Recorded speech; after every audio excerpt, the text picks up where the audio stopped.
America, and we were fighting them and we wanted them out, but we couldn't get them out. And that's what's happening in Lebanon right now. So they're lobbing missiles over at Israel, or they were. Now Israel has to respond. So it wasn't Israel fighting Lebanon, it was just Hezbollah, the proxy that is paid for by Iran. And that's why, should the president unfreeze the billions of dollars that is Iranian money that's overseas and in bank accounts, they want that money unfrozen. But what will they do with that money? Will they use it to fund these proxies? Will they use it to fund Hezbollah?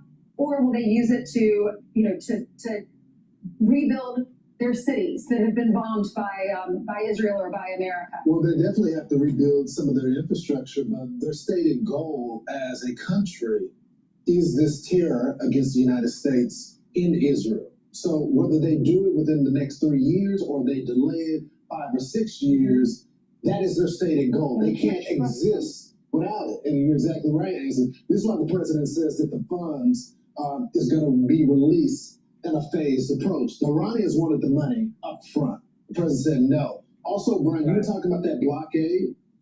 I'm being told just because the blockade is being lifted doesn't mean that the troops are coming home.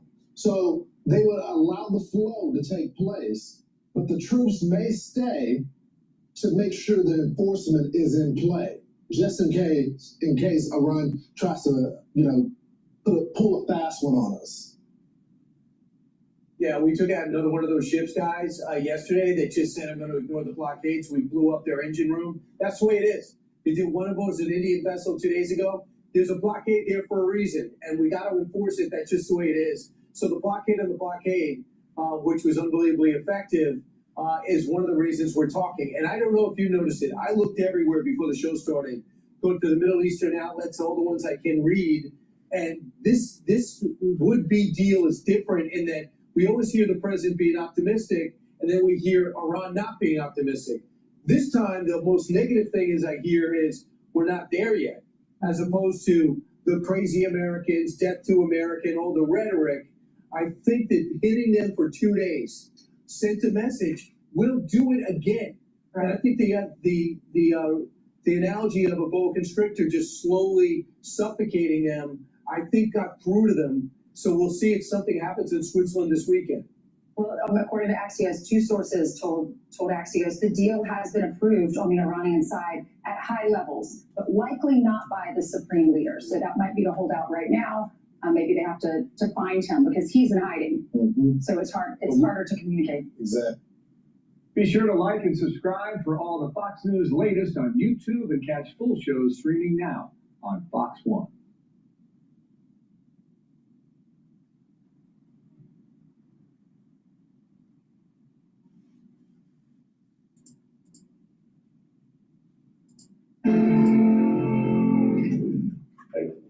And so, yeah, buckle up. Interesting few hours. Certainly not standard, that's for sure. And thank you, buddy, and thanks for the coverage. Dan Niles of Niles Investment Management has this to say. It would not surprise me to see the stock trade well initially. After that, however, I think it gets a lot more dicey. I'm pleased to say that Dan joins us now for more. Dan, welcome back to the program. Why do you believe this gets dicey from here? Well, I mean, if you look at it over the first 15 trading days, you've got additions to all the different indexes coming up. The earliest one, you can add it in is 5 days. The NASDAQ 100, you can add it in to that index in 15 days. And so that's going to force a lot of index buyers. Hello, my name is DrPaulCottrell. We are live streaming on Rumble and YouTube. Also on my website, the-studio-reykjavik.com. You can watch either version of the live stream on the website.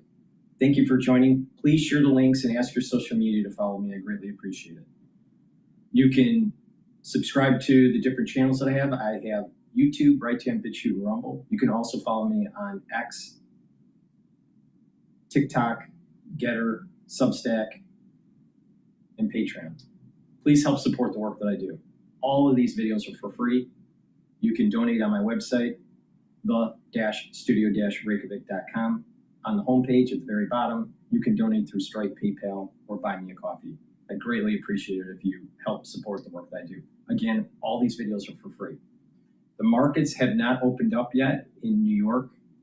We are live streaming at 8:52 a.m. markets will be opening up in a little bit more than 30 minutes from now.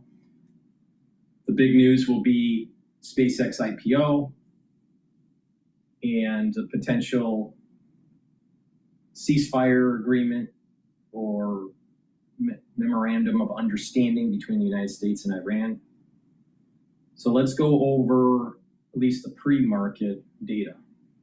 The futures market for the S&P 500 is trading right now at 7,416. VIX is trading at 19. It's below the high point, so it looks like that spike that we had the last 2 days in the VIX is starting to go down. Currency markets are stable. The euro is trading at 115, and the Japanese yen is trading at 160.28. Bitcoin is trading at 63,500. Oil has been trading down. It's trading at 85.25, and natural gas has been trading up, and it's trading at approximately 3.1.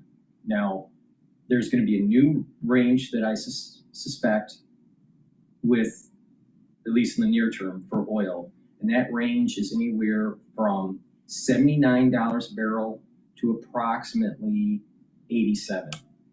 Right now we're at 85, so we're near the middle there, maybe slightly higher than the middle, but 79 to 87 as a range for WTI. Natural gas, the range seems to be approximately 3.0 to approximately 3.3. So we're roughly in half. We're at 3.1 at the moment here. So before we go to Bloomberg and start focusing on the SpaceX IPO, I want to just mention that SpaceX IPO, there's going to be such a flood of people wanting to buy. Now, who are the ones that are wanting to buy SpaceX? Retail investors for this IPO, institutional investors for their clients, high net worth clients, or even family offices will be buying into this. You also have managers that manage index funds and ETFs and mutual funds, pension fund managers. They're all going to be going into this all at the same time. So the price, because there's going to be such a demand, the price is going to go up. But as the demand starts to fall over the days and weeks, what's going to happen is this SpaceX's price start to go down.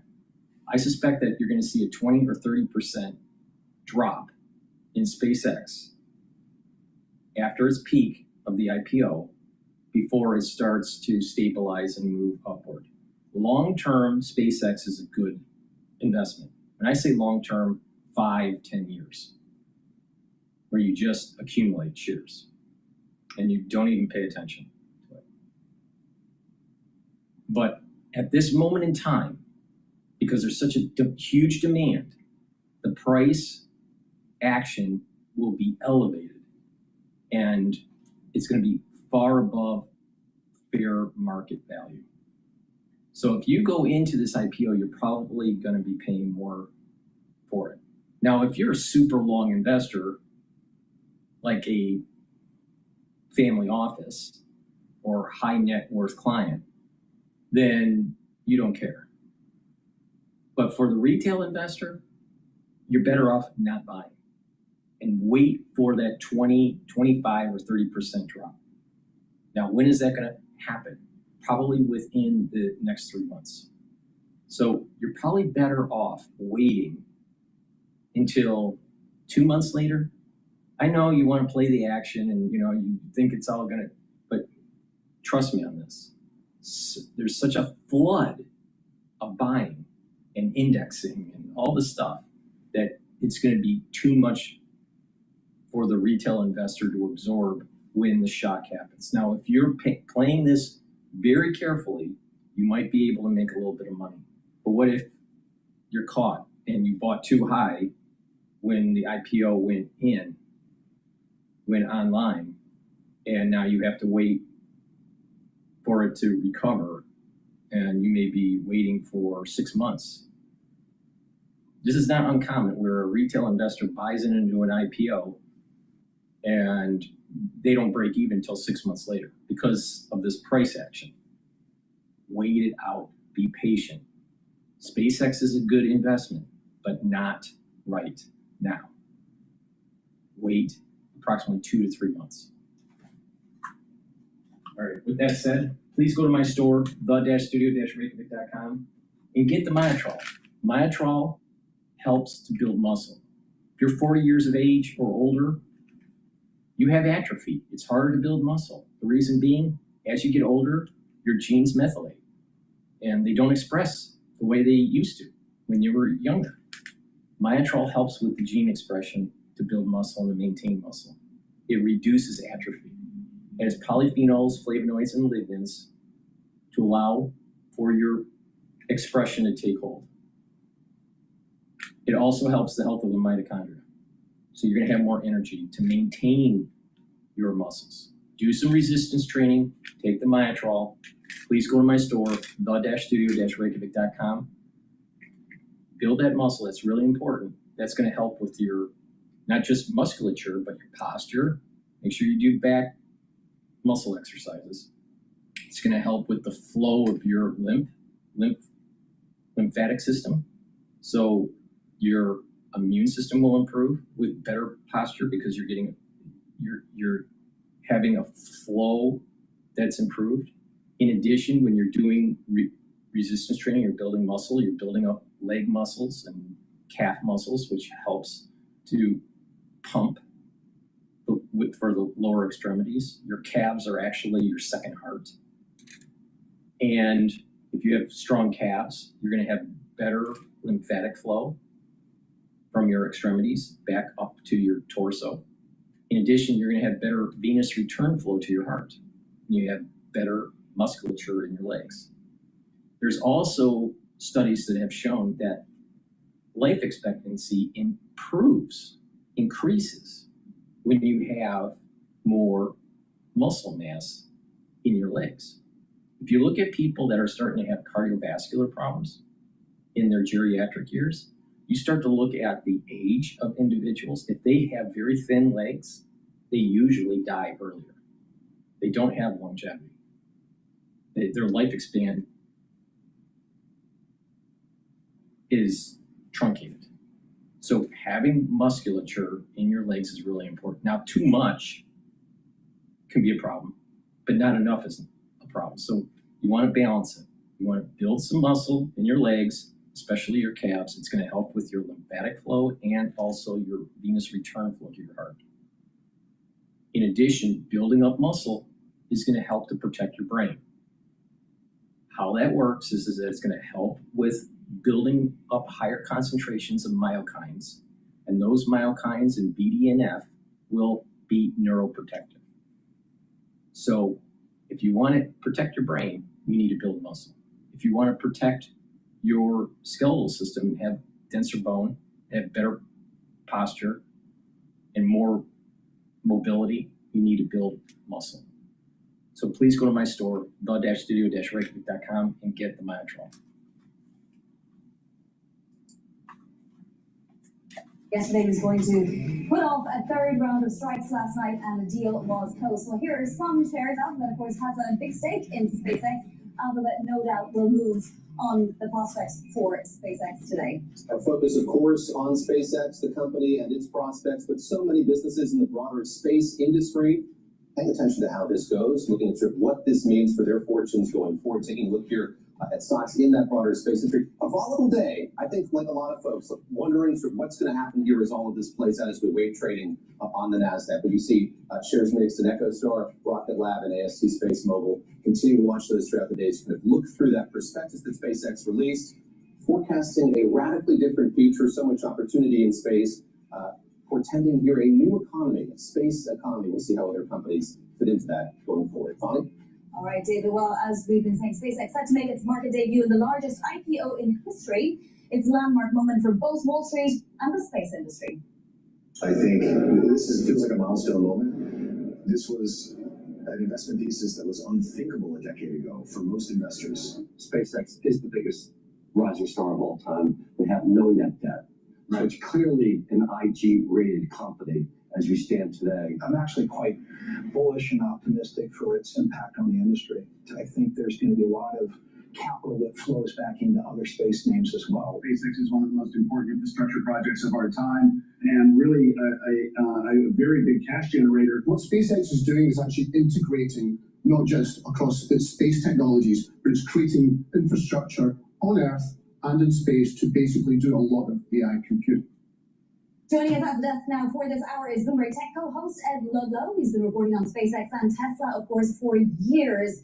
Ed, of course, it's investment grade. It's going public today. Does it stay investment grade? And how many times does it go back to the market? I think the significance of the reporting there is that we're very fixated on the biggest IPO in history, and they'll raise $75 billion, and that's astonishing. What they'll use the proceeds for, pay down some debt, but capital expenditure, right? It's highly analogous with what we see in the hyperscaler space. And the expectation on that IG rating significance is that they'll come back to the markets in some form, right? Equity or debt. This year was about a race to IPO, SpaceX, Anthropic, OpenAI. Actually, the way that lots of investors who have exposures to all three companies, they've got a bit of a headache on their hands, is that it's a race for capital, with Alphabet coming in strong into the equity market, and everyone else probably coming quickly to follow suit. I picked up the prospectus from Rocket Road there in Starbase, Texas, 200 plus pages. Oh, I'm sorry. I'm so sorry. I myself didn't read all of them, but I was drawn to this kind of caveat emptor in the document. Our growth strategy may take longer to execute than anticipated. Right. You may not realize a return on your investment within the time frame you anticipate, or at all. That clause there is stuck with me. Yeah, SpaceX management has been clear that the timelines and horizons for the story they're telling, the vision of being an AI company where the total addressable market is $26.5 trillion, it will take time to get there. What's interesting about that is, like, right now, however we trade today, right, it's a moment in time. There's not as much emphasis being put on what is it that they currently do? And what they currently do is have the Starlink business, which in 25 was profitable in isolation, cash flow positive, although there isn't a cash flow number in the prospectus. And they've become a neocloud. They rent data center capacity to Google, which happens to be one of their biggest investors, and Anthropic, on paper one of their biggest rivals. And you know what's so interesting is behind closed doors, a lot of these venture and growth and mutual funds that are already on the cap table tell me, you know, we actually not paying too much attention to that long distant future business model. We're pretty stoked about the current business and how they've hedged with this data center plan. Doesn't it remind you of when Amazon suddenly realized it had a cloud business and that's what paid for everything else for a moment in time there? Yeah, it's highly analogous to that. The cash cow in the interim period will be SpaceX through XAI is very good at building data centers and running them on the best dollar per token basis. And they can't work out how to use all of the capacity themselves to train their own or run their own models. So they're saying, well, someone else can use it in isolation, and we'll make money from that. And you're going to stick with us, not just for this block, but the entirety of the hour, as SpaceX makes its market debut today. A huge question is whether markets can absorb another mega cap AI play as concerns continue to grow about AI spending and returns. I want to discuss those market implications now with Bloomberg macro strategist Michael Ball, who joins us here on set in New York as well. Let's pull back here. I mentioned at the top a lot of space industry participants watching this unfold. More broadly than that, there are a lot of gigantic companies poised to go public. We're waiting to see how this goes as well. Yeah, I mean, a couple things. One, the market narrative right now is clearly either Iran. It's clearly this kind of rethinking of the AI trade, winner's a loser, where capacity is constrained, where it's not, who has the pricing power, and then obviously the SpaceX. Mm-hmm. And the SpaceX feeds back into your question here, buybacks versus new issuance. This is the first year where we're seeing that actually look a little flattish. And we don't know yet where Anthropic obviously going to be and where OpenAI is going to be, so that will add to the pile. But as it stands right now, it's more balanced. So that tailwind that's been around for several years, it's always been this passive flow, constantly being kind of leaned into as there's going to be buyers coming in from the corporate side, is no longer as a short. Why set the price Pre-IPO, $135. Is there precedent for this? Well, there is usually some setting of the price, but to your point, why at that level? I think that's probably where they thought they could get the best deal. And again, we'll find out today when it opens how much it goes up. And I get your point because the shadow markets are showing a little bit of a higher premium to that. And then, the murmur among traders is it could fly, given how much it's been subscribed. But I don't really have a great answer for exactly why that level. I think they all got together in a room and decided that was where it should be. What I jump in and say is our reporting is that unusually, even though the bankers will make a lot of money from this transaction, Elon Musk and the rest of the SpaceX management team had very firm control behind setting 135 early. What's so interesting, right, is that it's way oversubscribed on the institutional side and on the retail side. All you can trade today in this session is whatever was put into the market on the float. Like, how does that work? Yeah. I mean, again, this is my worry that there's going to be a spike. You're going to see some beneficiaries with it, especially like the Googles who have a stake. Probably going to spike to about 225. Especially the neo clouds, because it's showing again that's where the capacity constraints are. And we're going to have maybe a gamma squeeze as well, because we have the froth has come out in the last 2 weeks. We've all seen that. We've seen a more volatile tape. We've seen it in the semis. We've seen it in the NASDAQ. That's been especially the area that was overbought and the option markets were showing us. So now we've kind of had a chance to reload. Things aren't as long, so there's a chance now for everyone to pile back in. And for the last 2 or 3 weeks, retail and institutional trading have been in lockstep. And back to Ed's point, they're in lockstep again going into this IPO, which again gives us dry powder that can really ramp things up and make for an interesting show. Then again, of course, how long do we stay at these levels and what's the implications further out for volatility? But also, the size of oversubscription is relative, right? So 4 times oversubscribed is not normally a huge amount oversubscribed. It's just that this is a massive IPO, and so therefore maybe it's a little more than usual. Yeah. Big part of it. I think we've never seen anything like it.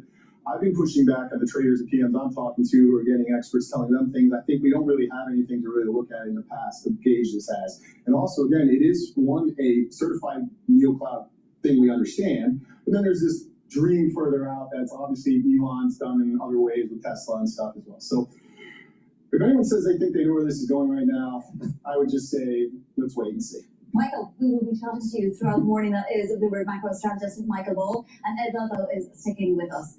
And don't miss a special edition of Bloomberg Tech at 11 a.m. Eastern, and an exclusive conversation with Jim Chanos, who said this is an IPO that's built on hope. That conversation on Bloomberg Money at noon.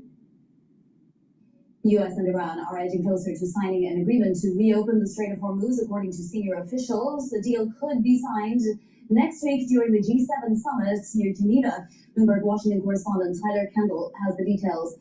What changed right before the market closed yesterday, Tyler? It suddenly seemed that the president was a lot more enthusiastic, and then Mayor came out this morning and gave somewhat of support to what the president has said.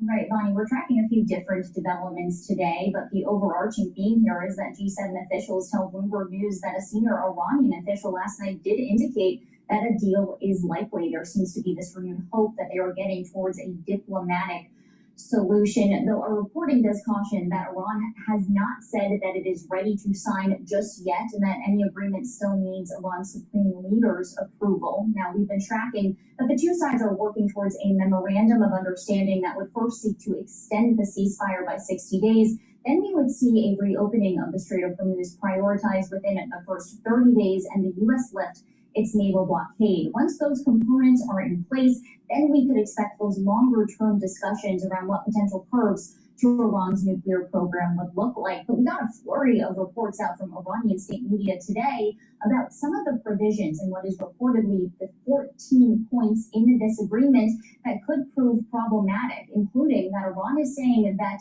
they will not restore the Strait of Hormuz to pre-war levels, seeming to indicate that they want to retain some sort of grip over the waterway, even if a deal is reached. Keep in mind, about 140 ships used to transit through the strait before the conflict began. But then there were some of these other provisions included too, including that the U.S. would have to withdraw assets from the region, unfreeze half of Iran's frozen assets, and suspend oil sanctions. At this point, Bonnie, we'll have to see what the U.S. actually agrees to in any sort of final agreement, but the White House at this point is still pointing towards that they are pushing for this deal and that they have conferred with regional allies. Could happen as soon as Sunday, according to Bloomberg's reporting. A lot to get to before that, including the president's birthday, Flag Day, of course, and that cage match on the south lawn of the White House. Bloomberg's Tyler Kendall from Washington, thank you very much for that update. Let's do a quick check of the markets here as we wait trading to begin in space. Yeah, the S&P futures up here. I'm going to pivot over to Al Jazeera right now, talking about this. Israeli military has issued more forced displacement orders.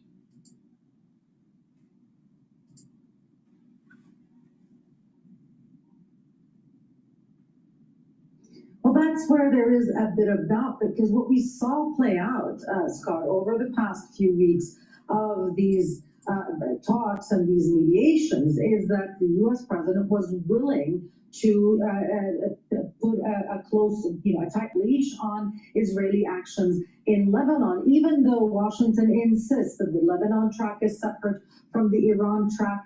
In effect, in practicality, they are not. An escalation in Lebanon can and might very likely torpedo talks with Iran. And so this is where the rift, this is where the interests of the U.S. and Israel diverge. And the question is, who calls the shot? We've seen the U.S. president say over the past few days in different interviews, he is the one who calls the shots. But we've also heard from Israeli officials saying that Israel is a very important ally of the U.S. and it has to be able to say no to Washington when that serves its national interest. That is still an open question, Scott, and it's difficult to imagine Israel completely going against U.S.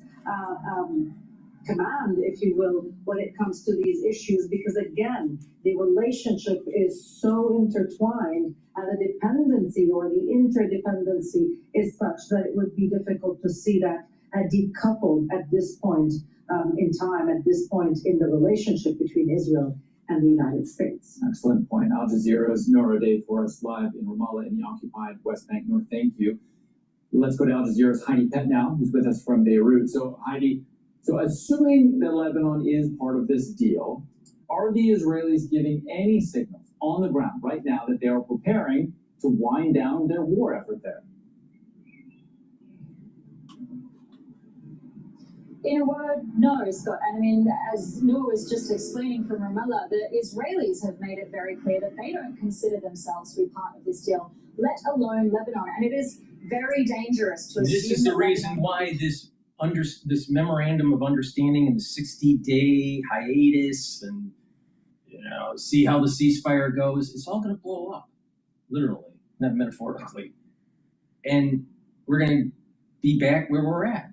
I do not believe that Trump can have a sustained peace agreement with Iran. My concern is that he gets a peace agreement, he loses interest, he leaves the region, and we're worse off.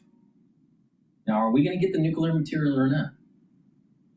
We cannot allow them to maintain high enrichment of nuclear material. That's just a no-go. But Trump seems to think that he's going to be able to negotiate it. This is very similar to what was happening with the tariffs last year. He would have these demands of high tariffs against certain countries, and then he would negotiate it down, and then eventually, it stabilized at a certain rate. And once that agreement happened, then the court system said you can't do that. This is something very similar in the sense that the agreements that happened for tariffs mean nothing now.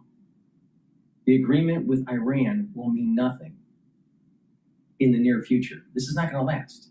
One, the Iranians, I don't think, are honest brokers. Secondly, the United States seems to be losing its fortitude in terms of putting ground forces in the region, taking the oil, taking the natural gas, and securing the Strait of Hormuz and destroying the IRGC. They're not willing to do it. So what this does is emboldens the IRGC for a future reconstituting. And if they're still around and they reconstitute, they're going to be able to fund Hezbollah and Hamas again. On top of the Israelis They don't really care about this deal. Now we're told in the news, in the FT, in the Wall Street Journal, in the New York Times, on CNN and Al Jazeera and all that Trump is going to force Netanyahu to accept it. Really? You really think that's going to happen? Yeah, they might accept it for a week, a month, 6 months, but the conflict is going to continue because you didn't solve the problem. You didn't get to the root cause. The IRGC has to be destroyed. Anything less than that, we're only kicking the can down the road. And Trump wasn't willing to go all out to do that. Now that means ground troops. And that's what should have happened. But now Congress is not happy with the way the operation is being conducted. He's ran the clock out. He's getting close to the midterm elections. Now oil will go down because there's going to be a flow of tankers through the strait. And we're seeing that now. But will we get back to $58 a barrel? Probably not. I think Trump failed on this big time.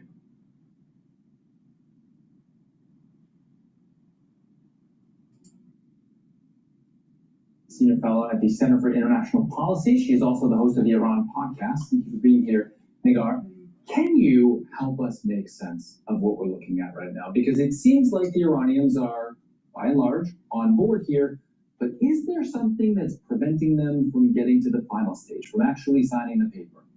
I mean, we're looking at leaks or reporting from both sides that literally don't match. You and I have it in front of us, right? At least in details. But the big structure seems to be the IRGC is fractured. There's 20, 30 different little local factions. We don't even know if the supreme leader has a brain or is alive. What capacity does he have in really leading? It's in big question. On top of this Islamic, I'll call it Islamic fascism, but this Islamic fascism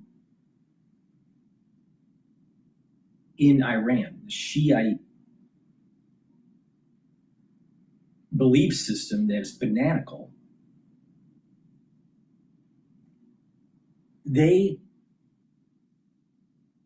are smart enough to realize, let's try to fight another day.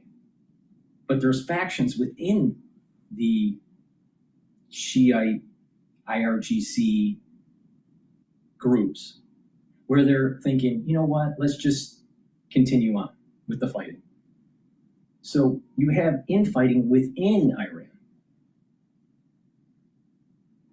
You have a supreme leader that may be incapacitated or have limited capability, cognitive capability. And you have very high inflation, a terrible economy in Iran. So it's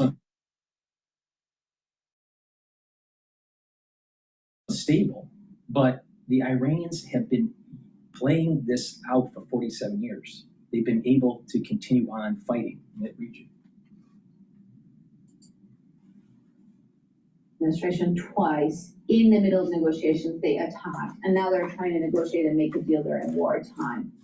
And there are no real guarantees. That's why we see a lot of this language of upfront. We want to see the money, the frozen assets, we want to see this and that, because there's no trust that if the this administration says something, signs it, they're actually going to abide by it. And also look back at history. Iran did negotiate with the United States of America a deal called the JCPOA under President Obama. And then the next president came from the opposite party and said, I don't like this, I'm going to pull out of it. So there's also that sort of history and memory, and they want to have, that's why they're trying to do it step by step, get whatever they can up front or one for one.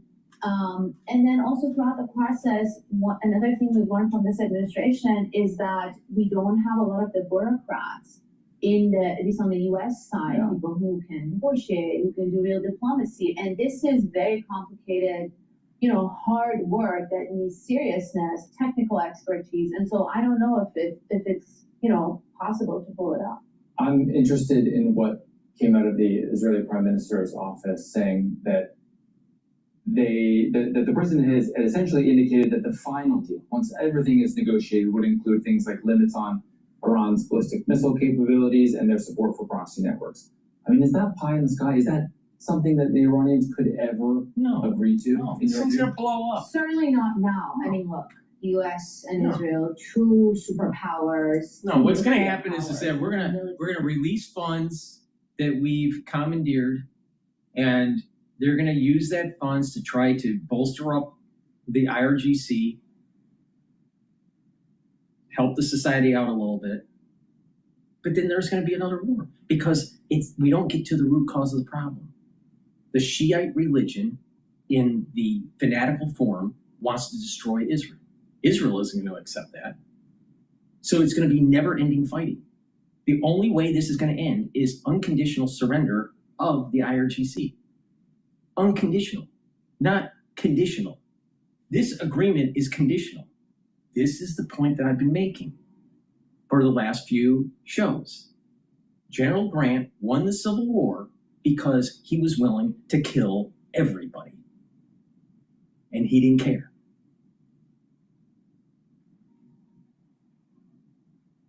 Where's the generals? Why do you know what we have now? We have a bunch of generals that go to West Point. Some of them even go to Harvard for graduate school. But we have a bunch of generals that over-intellectualize war. Well, can we bomb that or not? Maybe that's a war crime. Maybe we need to have a political solution. No. The American taxpayer spent tons of money to finance your education to win wars. Not to over-intellectualize wars. Win. Fight. Kill. Blow stuff up. That is what we paid. We used our tax-paying dollars to pay for their education at West Point and their graduate studies. The American taxpayers paid for these generals' education. So, win wars. But what we have here is a bunch of generals that know about organization, know about leadership, know about procurement and supply chain and political economies, international affairs. Yeah, they know weaponry, but for some odd reason, there is a very high percentage of generals within the United States that are serving active duty that can't win wars.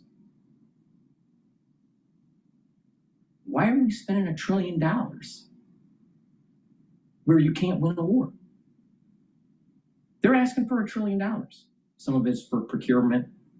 The thing is that you should be able, with that much money, Mr. General, to win in Iran. Now, what happens with the generals is they'll say, well, we could have won, but it was Congress, or there wasn't a political will, or whatever. Yeah, whatever. Win. We need generals that are willing to destroy the enemy. Force them to capitulate unconditionally. This ceasefire is conditional. So we didn't win. And this is only going to rear its head again, either with nuclear capability, biological capability, with more accurate and more distant missile technology, further development of drone technology in defense and offense. And we're not talking 50 years down the road or even 20 years down the road. We're talking 5 years down the road or less, because everything will develop quicker because of AI. Everything.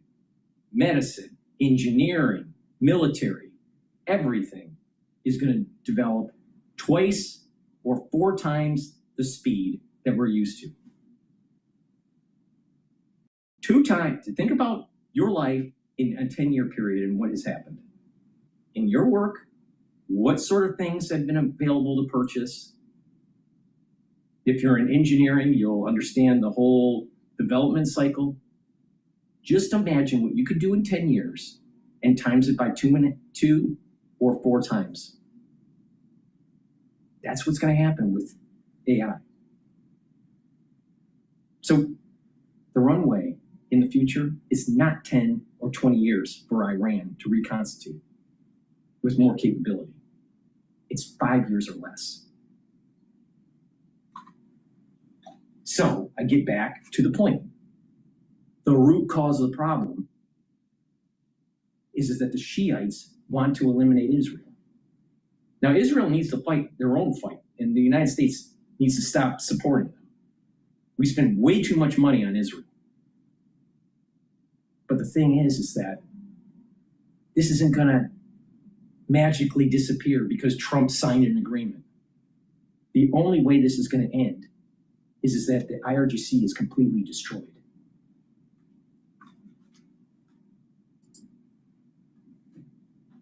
Have doubled from April into May. That's according to Ukraine's defense minister. And Ukraine hopes that these will begin. All right, let's listen to General Keane.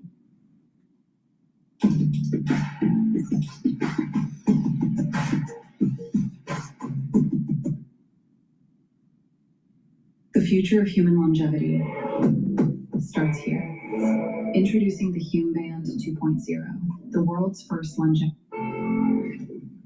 Oh, welcome back. Good Friday morning, everybody. Thanks so much for joining us this morning. I'm Maria Bartiromo, and it is Friday, June 12th. It is 8:01 on the East Coast. We kick off the hour with the hot topic of the hour. President Trump has canceled planned strikes on Iran, saying that there's been progress in discussions with Tehran's leadership. The president saying in part on Truth Social, quote, discussions and final points have been, in both concept and great detail, approved by all parties involved, including the United States, Israel, Saudi Arabia, UAE, Qatar, Turkey, Pakistan, Bahrain, Kuwait, Jordan, Egypt, and others. The Navy blockade will remain in full force and effect until the transaction is finalized.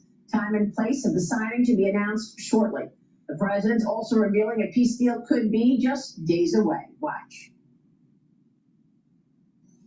We just made a great settlement of the war with Iran, and we'll be subject to finalization of documents. We should get them over the next few days.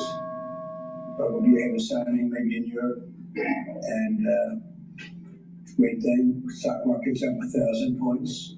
That means they like the deal. Oil's dropped. Oil will start coming down to, I think, even lower than it was before.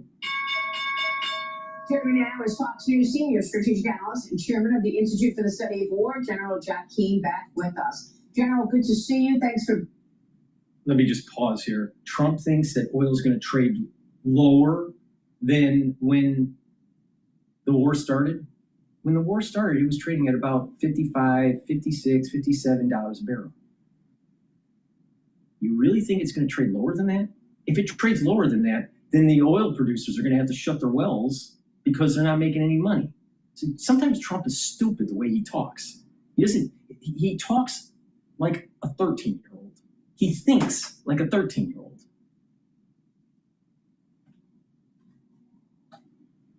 All right, markets are open right now. The S&P 500 is trading at 7,407. VIX is trading below 20. It's at 19. The dollar is stable. The euro is trading at 115. Japanese yen is still trading at 160.20. Bitcoin is trading at 63,000. Oil is trading at $85.48 a barrel. Again, the trading range, I suspect, will be approximately 79 to about 87 or so, assuming that there is a signed memorandum of understanding, which won't last, but maybe it gets signed. And natural gas is trading at 3.08.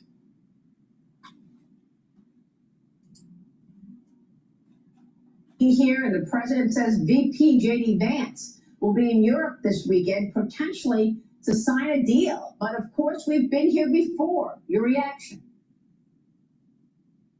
Right. Well, we have been here many times before, but the reason we're here now is because the president was willing to use military operations to leverage the Iranians to get serious about a deal. And it appears that has put us on a pathway to signing this framework agreement. Now, remember, the framework agreement... Now, let's get this straight. If the IRGC is still constituted, then they can still fund Hamas and Hezbollah.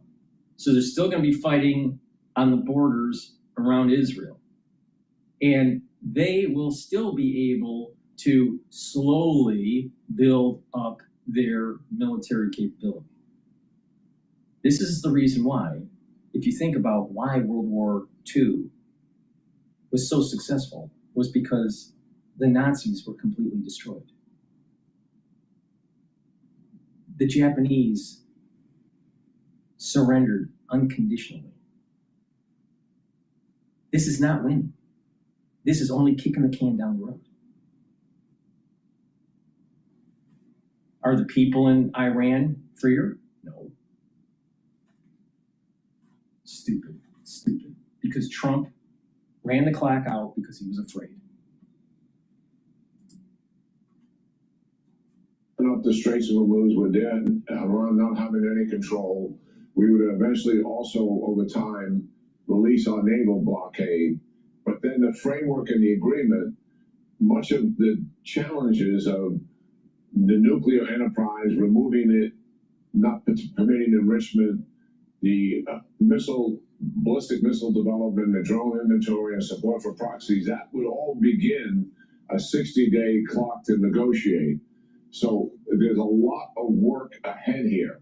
And I think the leverage of getting back using military force has accomplished this. I wouldn't be surprised, Maria, if we didn't have to do it again. Same. Because look at right now, within 24 hours, we're seeing what we've heard before. The people that talk to the president from Iran tell him one thing, and then we have other officials in the government right now saying, well, we haven't agreed to X, Y, and Z. We're not going to do that. So there's always this inconsistency coming from Iran in terms of what they say. And then when it comes down to what they do... I'm going to go back to Bloomberg because of the IPO or SpaceX. Going forward, yes, there are going to be some very rich people who are calling up their brokers and looking for ever more expensive houses. And if you are a retail investor, do not buy SpaceX right now. You're going to get hurt. Maybe you see yourself short on there is a macro level impact here. One thing I would say is that SpaceX employees over a number of years have had multiple liquidity opportunities because SpaceX does what's called a tender. Today, offers the opportunity for insiders to sell shares to give them liquidity. But today is not the retail investor day for SpaceX. Today is the well-heeled ones that were able to invest early on. That's their day. So just wait it out. You'll be fine. Just wait 2 months or so. California in particular, where around Hawthorne, there is a great ripple effect in an ecosystem of startups literally born out of SpaceX. But yeah, like the macro level effects as well is like, if you could just do this for me, just ask Seema about it. The point is like, this is the biggest IPO in history. It's just the beginning of SpaceX tapping the capital markets in every guise, you know, and not just SpaceX, everyone. Yeah, I just want to mention that space-related stocks have taken a turn lower now, and you see the likes of Redwire and Lunar and SATS and so on down 4 and 5% apiece. Now they did gain quite substantially yesterday, but if you look at Hyperliquid, we're also seeing that premium for SpaceX shares just come off a little bit. So we will be obviously monitoring the situation. It's going to be a volatile day, we know that. Seema, can I come back to you and ask you generally about IPOs? Do you tend to have clients enthusiastic about IPOs, or do you always want to wait until they're included in indexes and until maybe 6 months down the road when, you know, more capital raises or lockups have expired? I think it's a very, very mixed picture. I mean, with this one specifically, you can imagine that the clients are very, very split on how they feel about it. You've got some which are real believers and are willing to look away from some of the balance sheet numbers, which are are concerning. And then you've got others who are really focused on the balance sheet and really don't want to have a look into it. I think the one general positive point, though, that we're getting from everyone is that this is really good news to see this wave of IPOs back into the market, and that just gives a lot of confidence once again to the public market, which I think to some extent have been waning in previous years. Can I ask you lastly, just kind of dovetail this with the inflation story, of course, a really big one over the course of this week, aside from the SpaceX story here, but getting that underwhelming read on inflation from the U.S. government, looking at what the ECB did earlier this week, raising rates, or help us understand the broader economic moment, the kind of cauldron in which this is happening. I think this is a really, really strong moment. There's a lot of volatility and there's a lot of risks. And as you said, specifically, the one thing that is focused on from a macro side is about inflation and how central banks are going to be responding. We feel fairly confident, but again, so much of it really comes back down to the Strait. When is it going to reopen? How much oil price is going to come down? And that's key. But the basic macro picture, with really driven by the AI capex wave, which is, we can't look away from that for any moment, as well as resilient consumer spending, is I think the things that keep investors in beyond the IPOs, beyond even the AI tech trade. It's a growth picture. When it was time to add my son to our car insurance, I was scared to even think about my wallet. But instead, the Venerable Bede is one of the iconic English figures in history and was widely considered among the most educated men in Europe. Are driven by lots of factors. The oversubscription on both the institutional retail side will be very severe. People will be desperate to get in on the IPO and face a decision if the shares that are available are those ones that are in the float. Like, if you're going to sell and buy at a certain point, buy and then sell at a certain point, that's up to you. I think the main takeaway from it is, they had preset a story out. Everyone has had time to digest the story. And however trading happens today, it's probably not reflective of whatever the roadshow entailed, right? It's a future where there are data centers in space, and SpaceX is an enterprise AI company. That hasn't changed since I went to bed last night and woke up this morning. No, it has not. Our thanks to both of you. That is Principals Seema Shah joining us there, and of course Ed Butlow, host of Bloomberg Tech. Let's get a check on the stock market right now, because we are seeing some of those gains continue and some of them just come off the boil a little bit. So we have 337 stocks higher in the S&P 500, just more than 100 of them lower. Some positive sentiment in this market for sure. It's not just about the SpaceX IPO. In fact, you could argue that it's more about geopolitical just de-escalation. We don't have an agreement yet. There's the G7 next week. It looks like there's an effort to have some kind of memorandum of understanding signed there. Though again, there are 14 points on the Tehran proposal that was sent out by Mayor, the state agency, and it's not clear that some of them won't be red lines for President Trump. So we'll see what happens over the weekend. But of course, this market has its eyes firmly on the SpaceX IPO. If you take a look, the AI trade is pretty much back. We have the likes of AMD and NVIDIA leading things here, gains of 1% plus apiece. The memory chip makers after that call yesterday continue to gain, having gained spectacularly in yesterday's trade. I think SanDisk was up more than 15% yesterday. Alphabet is higher, although if you notice, it is actually erasing some of those gains.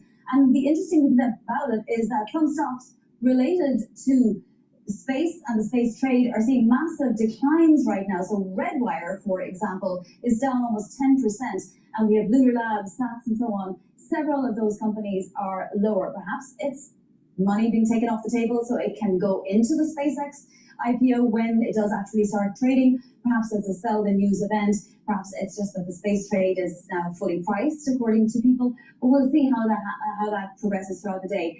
So if you look at the sectors in the S&P 500, a little bit like yesterday, you have energy, one of the laggards. This has oil declines on deal hopes, and then interest rate sensitive sectors like financials, real estate, utilities, and materials all gaining. Not a huge amount of actual news underpinning this, just a broad sentiment, I would say, today, David. Yes, broad sentiment, I think, is the overarching story of the trade today. Bonnie, thank you very much. And coming up, we head to the NASDAQ, where SpaceX investors and executives are celebrating on this historic day. That's coming next on Bloomberg Open Interest.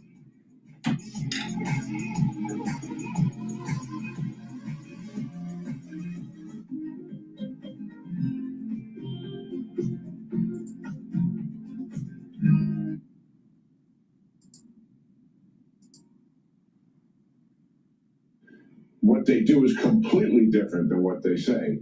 They said ceasefire 2 months ago, and they have violated that time and time again, firing into the Straits of Hormuz, firing at U.S. bases, firing at our allies and partners in the region, and certainly unleashing Hezbollah inside of Lebanon to over 2,000 rockets and drone attacks into northern Israel, forcing the evacuation of those towns and villages. This is who Iran really is, and it's going to take the leverage of military force to hold their feet to the fire. We're in the early stages of a process here, and the president and his team, listen, they're clear-eyed. They know who they're dealing with here. They know they're dealing with liars, and they know they're dealing with cheaters, and they know that they're dealing with people, Maria. At the end of the day, what does Iran really want here? They want to go back to where they were. That's a fact. And they'll say anything to get there. And they'll sign anything to get there. So what they really need from us is they want us to give them money, get them flush with money so they can recover. And then they'll go about reversing everything that they agree to do. Right. And so the deal itself has to go into it with that in mind, so it endures past the president, the current president of the United States. And they know this. They know what the Iranians are up to, because this is the first administration that has ever confronted them in any consequential way. So the deal has to have provisions in it that prevent a reversal. And the administration is very well aware of that. And Iran will fight and oppose any of those kind of terms that will hold their feet to the fire and not give them the ability to go right back where they were when the war started. That's who these guys are, and that's what they want out of this. Yeah, and Iran's state media and their propaganda is out there just throwing out different items to see what sticks. Like, for example, one headline earlier was about the uranium and a speculation that the president would allow the uranium to stay in Iran. How important is it for the U.S. to get what they want in terms of that uranium? And also, General, as SpaceX is ready to debut on the NASDAQ today, everyone's talking about this big IPO. Iran is reportedly planning to treat all of Elon Musk's companies as quote-unquote military targets. Iran state media claims Elon Musk's holdings were used by the U.S. military to, quote, carry out war crimes. And I'll just point out that this is all happening from Iran planning to treat Elon Musk's companies as military. The U.S. is clamping down on more Chinese companies, designating companies like Alibaba, BYD, Baidu as, quote, companies that support China's military. The Pentagon's list is now at 188 military companies, up from 134 last year. And China's embassy in Washington is calling this blacklisting discriminatory, General. I thought that was an interesting angle as well. Nueva York.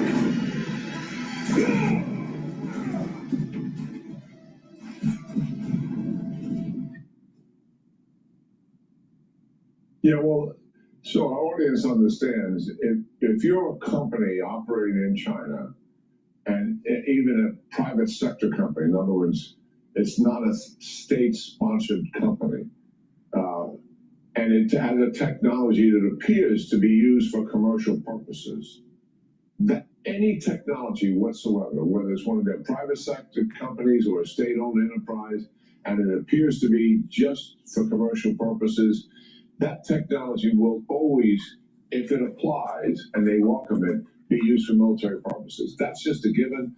This administration clearly understands that. They're not going to buy into the confusion that China and its propaganda tool puts out there. That's why that list is as long as it is, 188 and growing. Yeah. And now we've added these commercial companies to it. Why? Because they take that technology and they use it to strengthen their military. There's just no doubt about that. That is who they are. And we've got to watch them like a hawk, and we've got to monitor this activity. Otherwise, China gets leverage that they shouldn't have. And that's the reality of it. Listen, in the long run, Maria, I have total confidence in our system. He believes his state version of capitalism, authoritarian based, and because he can bend them to his will, is the strongest system in the United States. He has never understood us. The fact that we have an open democracy, capitalistic driven system here, free of any government controls except some basic regulations, it encourages and inspires innovation and creativity. This is how we beat the Chinese. We're going to beat them on, we can outthink them, we can out-innovate them and out-create them. And we've proven that time and time again, and we have to also put the right military capability in the region to deter military activity. So what we're doing here is the right thing and unleash what we have in this country. SpaceX is a perfect example of a commercial enterprise that is exploding with capability and rivals NASA in terms of what it can do. Quite remarkable. Yeah, no, I just thought it was All right, we're going to be going to Bloomberg. We're going to be going to Bloomberg because they're going to be talking about the IPO. Please go to my store, the-studio-reykjavik.com, and get the Orange Splash Structural Nano Silver lozenges. It's fortified with vitamin C, perfect for the allergy season, the cold season. And if you're cleaning around the house or outside, take them prophylactically, and what will happen is that you're creating a barrier for your oral pharynx, so you're not getting an allergic reaction. So please go to my store, the-studio-reykjavik.com, and get the Orange Splash Structural Nano Silver lozenges. Institutional market where a range allows them to come in and say, look what I can do. Look at my economic power in this point. The retail point that Yahira just made is super interesting because management at SpaceX believe that the retail investor understands their story so much better than Wall Street does. Wall Street, I know you're watching, sorry, that's the state of play. And it's highly analogous with Tesla. They believe that the retail investor would hold the shares for the long term, right? Just as Tesla retail shareholders have done. 20% might be lower than people maybe thought. There was reports of 30%. That hasn't happened in the end. How they play the open market, very interesting. You stare down the barrel and talk to Wall Street directly. Talk to Sand Hill Road as well. Andreessen Horowitz, Sequoia, Founders Fund. All of these folks stand to make a lot of money here as well. How are they thinking about this day and what it means for VC investment going forward? You know, for the LPs of those venture firms' funds, they'll be delighted. You know, in Andreessen Horowitz's case, this will be the biggest return in the company's history. It's actually the second most capital they've deployed. They put more into Databricks. Founders Fund is going to come up with like 50 billion stake. What's interesting is those venture firms, you assume that when they are excluded from lockup restrictions, that they sell, they liquidate. It doesn't necessarily work like that.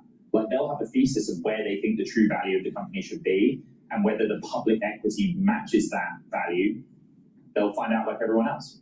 And thank you very much. Ed Ludlow, co-anchor of Bloomberg Tech, of course, following this very closely when that trading begins. I know he'll join us again to get us up to speed on what's happening on the NASDAQ. And coming up here, leveraged ETFs are on the horizon for retail investors getting risky with SpaceX. We're going to dig into that next on Bloomberg Open Interest.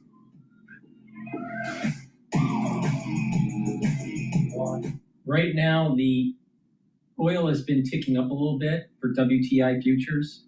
It's trading at 86.40, and it's getting close to that resistance level of around 87. So we're near the high range. If this new range is holding, we're at the high range, and oil might start to, once it gets close to 87, it's probably going to start dropping down. So we're going to be testing that resistance level. Okay, let's see here.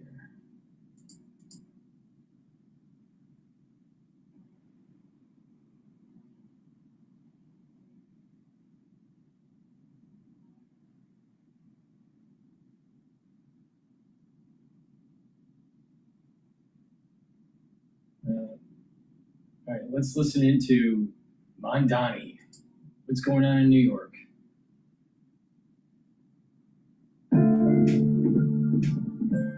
At Quantilope, we help brands like yours make confident, data-driven decisions. Our end. All right, now this. New York City's Mayor, Zohran Mamdani. He is standing by his endorsement of fellow Democratic Socialist Darya Chevalier, despite a slate of truly alarming social media posts. Brian Yen is joining us. All right, Brian.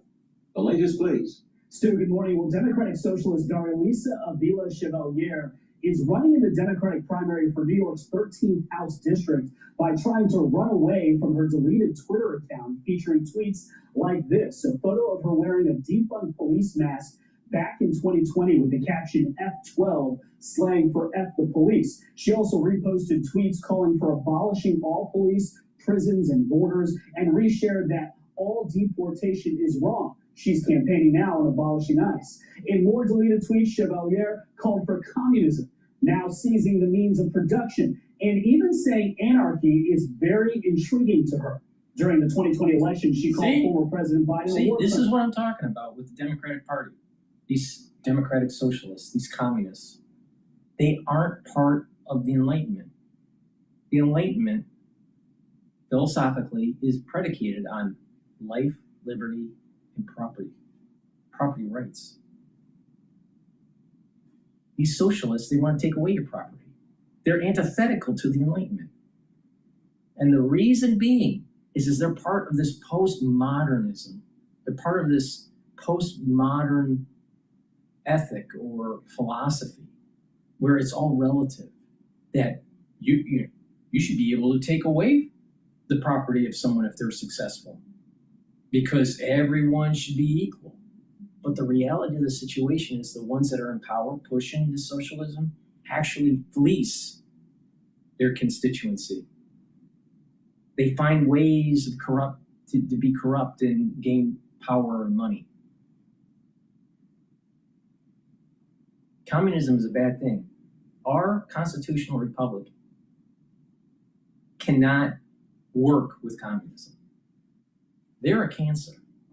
Mandani and the far left is a cancer to the United States.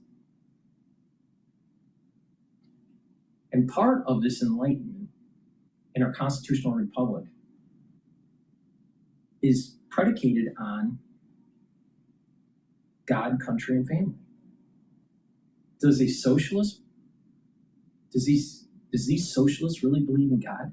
Most of them are agnostic or atheist. They believe that the state is your God. They should control you. Are they for a country? They want to erode your affinity for patriotism. These Democratic Socialists took a knee, just like Kaepernick did. These Democratic Socialists have another national anthem. It's the Black national anthem. Well, that doesn't sound like the United States of America, does it? So they're against country too. What about family? They're against family. DrPaulCottrell, how are the Democratic Socialists against families? They're trying to help the family be able to weather the financial storms of inflation. The Democratic Socialists, the liberal, because they don't have an affinity to God and some sort of higher power or some sort of religion, Abrahamic religion, they think it's okay to abort and kill over 65 million fetuses in the United States since 1972. They think that's okay. And then you wonder why the population of the United States is starting to decline, and we need to have inflows of immigrants to just maintain the population, let alone grow it. We have to import immigrants because of all the abortions.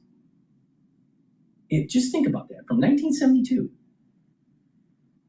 So the last 54 years or so, there's been over 65 million abortions. Now, the far majority of those are because of socioeconomic, not because of rape or incest or anything like that, or even medical emergency. The far majority of the abortions are because of social economic issues. 99% of them.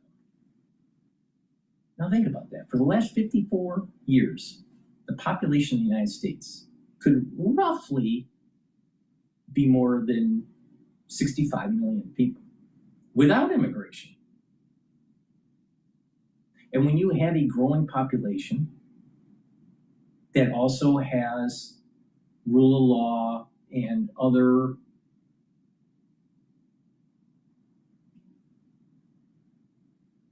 capabilities, the society is more productive. When it's hardworking and when it's industrious and entrepreneurial, which the United States is, we had those fetuses go to full term and they lived into adulthood, we would have had a larger population and we would have had a stronger economy. No, the Democratic Socialists, the far left, wanted to kill the fetus. So they're not about family. They're not about God, and they're not about country. They're antithetical to the Enlightenment.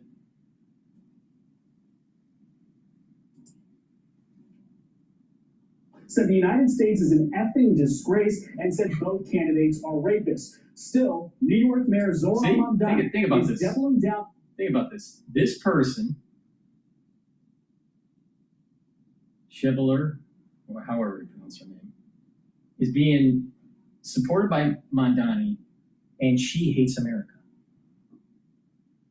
Now, what does this sound like? This sounds like Animal Farm.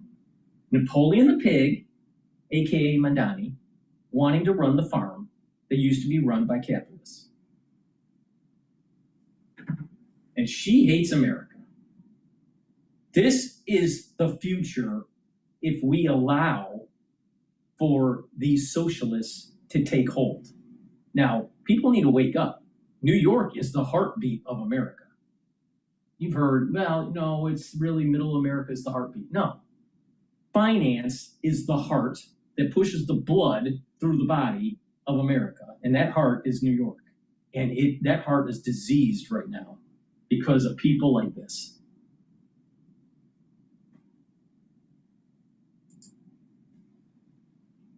His endorsement of Chevalier, fundraising for the 32-year-old who worked on his campaign. No, I had not seen those tweets, and what I've heard from her, and what I know a lot of others in the district have heard from her, is that her views have evolved and that the campaign that she's running on is reflective of what she's going to be fighting for. Oh, she's no longer a real democratic socialist. She's just a crypto democratic socialist.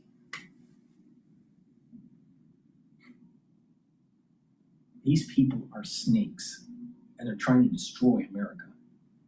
And they're going to fleece. They're going to try to make money on it in the process. Look at Omar, what she did with all the fraud. Since her tweets. Meanwhile, she admits to showing up to an anti-Israel rally the day after the October 7th terrorist attacks, organizing anti-Israel Columbia University protests, and recently campaigned at a mosque led by a sheikh who praised the October 7th Hamas attack. I condemn Hamas. I've told you that I do not believe that celebrating the loss of anybody's life is okay. And that's what I stand. Chevalier is trying to unseat five-term Democrat and chair of the Hispanic Caucus, Representative Adriano Espaillat, who has Governor Kathy Hochul's support. He says Chevalier's tweets do prove that she is simply unfit for office. It's just crazy. I'll tell you, it's just absolutely crazy with these people. It's sad. Please go to my store, the-studio-reykjavik.com, and help support capitalism and help support the work that I do by getting the Manuka honey, structural nano silver lozenges. Again, this is very important for the allergy season, the cold season, even when you're cleaning around the house. Take them the moment you have that throat irritation or prophylactically. Please go to my store, the-studio-reykjavik.com, and get the Manuka honey structural nanosilver lozenges. Judge Christopher Cooper ruled last month that Congress named the Center for John F. Kennedy, and only Congress can change it. But the administration now argues the president's hand-picked board members should be able to add a secondary name. They're putting the finishing touches on the massive arena that's being built on the White House lawn. 4,000 spectators expected to watch the arena on Sunday, President Trump's 80th birthday. Expect tight sports security this weekend. We've got the NBA Finals, the Stanley Cup Final, the World Cup, and that UFC fight all happening. Long night of violent storms in the Midwest. Today it's all about the Northeast and all about the wind, which could be bad. You're listening to ABC News.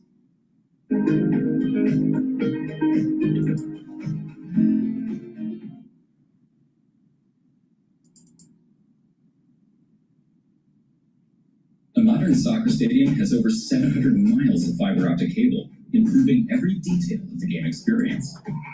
For example, the pricing there, not exactly a surprise, $135 a share, but let's talk about some of the oversubscription numbers, because Bloomberg reporting, we're talking about 4 times oversubscribed for this IPO.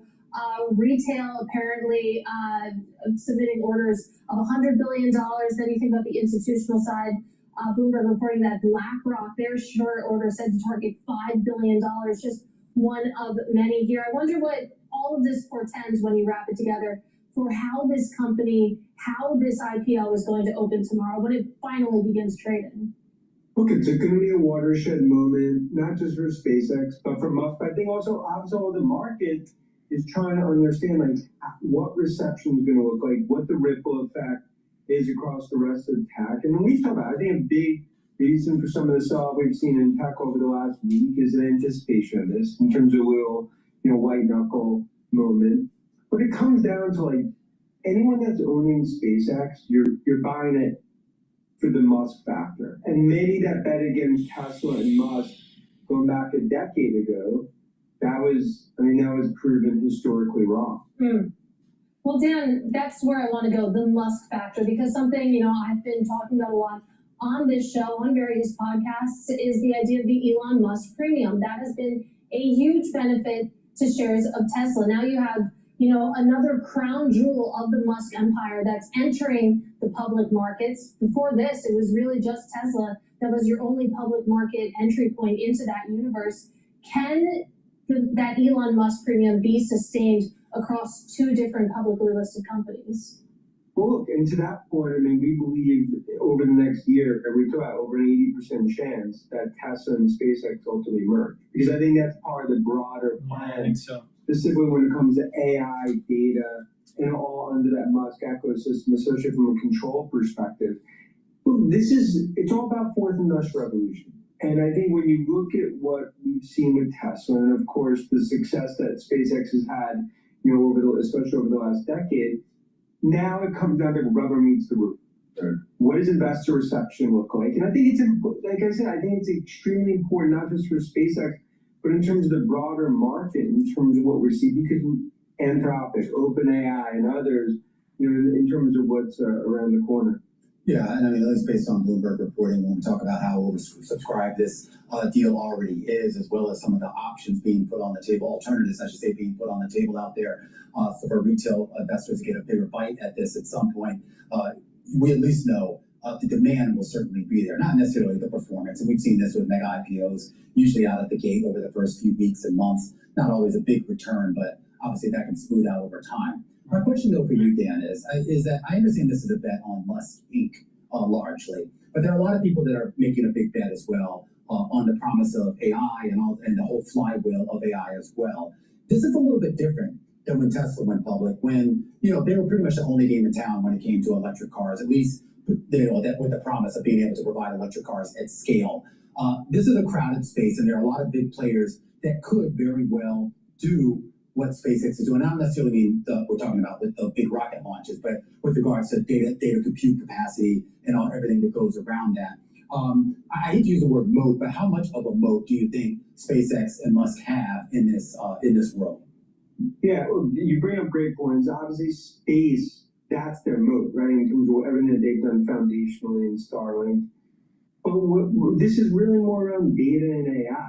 And that's why it comes down to the XAI was so important in terms of SpaceX and why we ultimately believe will be around Tesla. Because look, if you look where OpenAI and Anthropic are relative to XAI, I mean, there's a lot of ground to make up. And as they laid out in their S1 in terms of the whole market opportunity, I mean, there's space, but this is much more of actually a data AI play than what I would call as a traditional space play.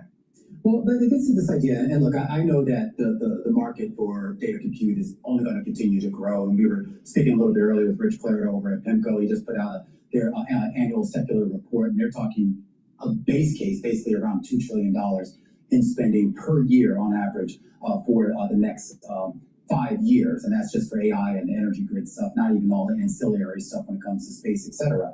So if we do start to see those numbers, and assuming those numbers go up, how does that pie get split up? Do you think the hyperscalers will maybe get a little bit more piece of that, or is it just all going to be sort of, whoever can get a rocket into space and get those satellites and orbital data centers up there? Well, I mean, that's one piece of it, but you see some of the deals with, with Google and others, because it's might be like data centers in space. That's not high in the sky. I mean, we're talking about something in the next 3 to 4 years that I think becomes realistic. Mm-hmm. And I think that's, in this fourth industrial revolution, you got to be able to see around corners, whether it's on the hyperscale or whether it's chips, whether what we're seeing in terms of industrial, second, third, fourth derivative.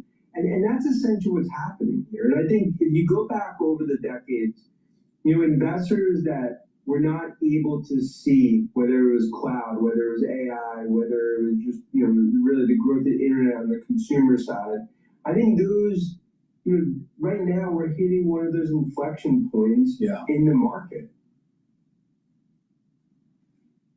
Are y'all looking at realtor.com without me? Honey, mortgage money's the function, so use those drops, Scarlett and Paul, if you do not already.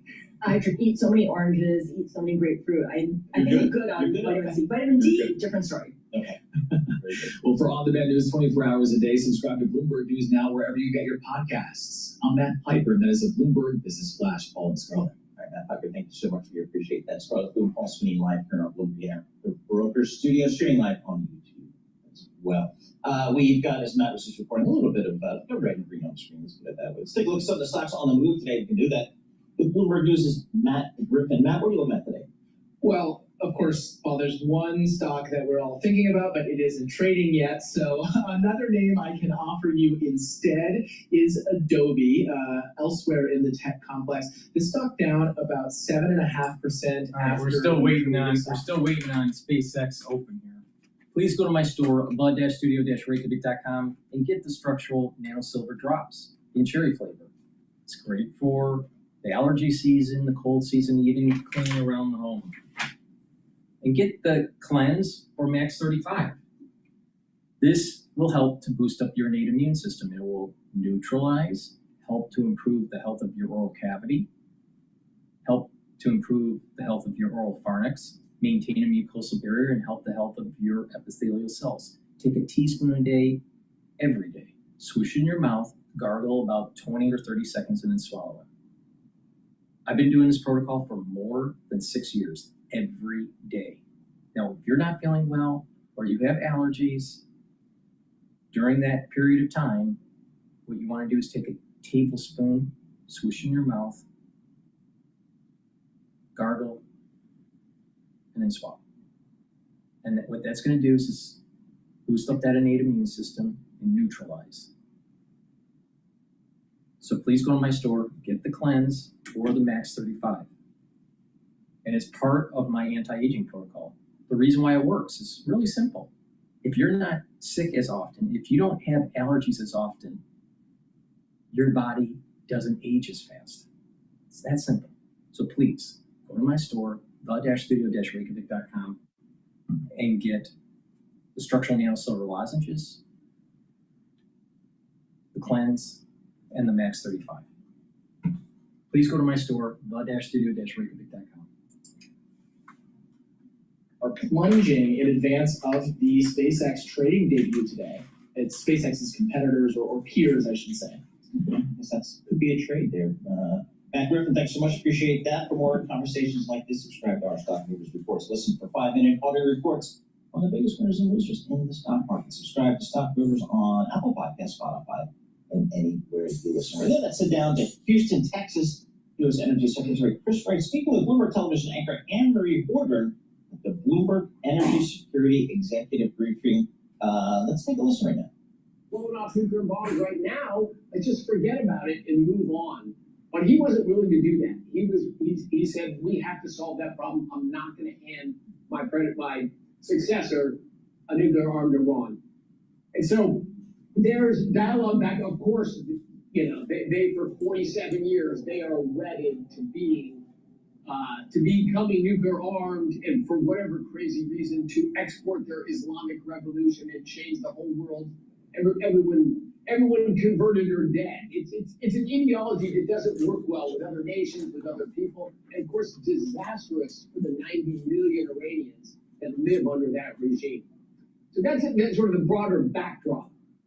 I guess it's just hard to understand is this a real inflection point, only because the president has said about 40 times since this conflict started that we were close to a peace deal, and then Let's take a look at some of the other news here.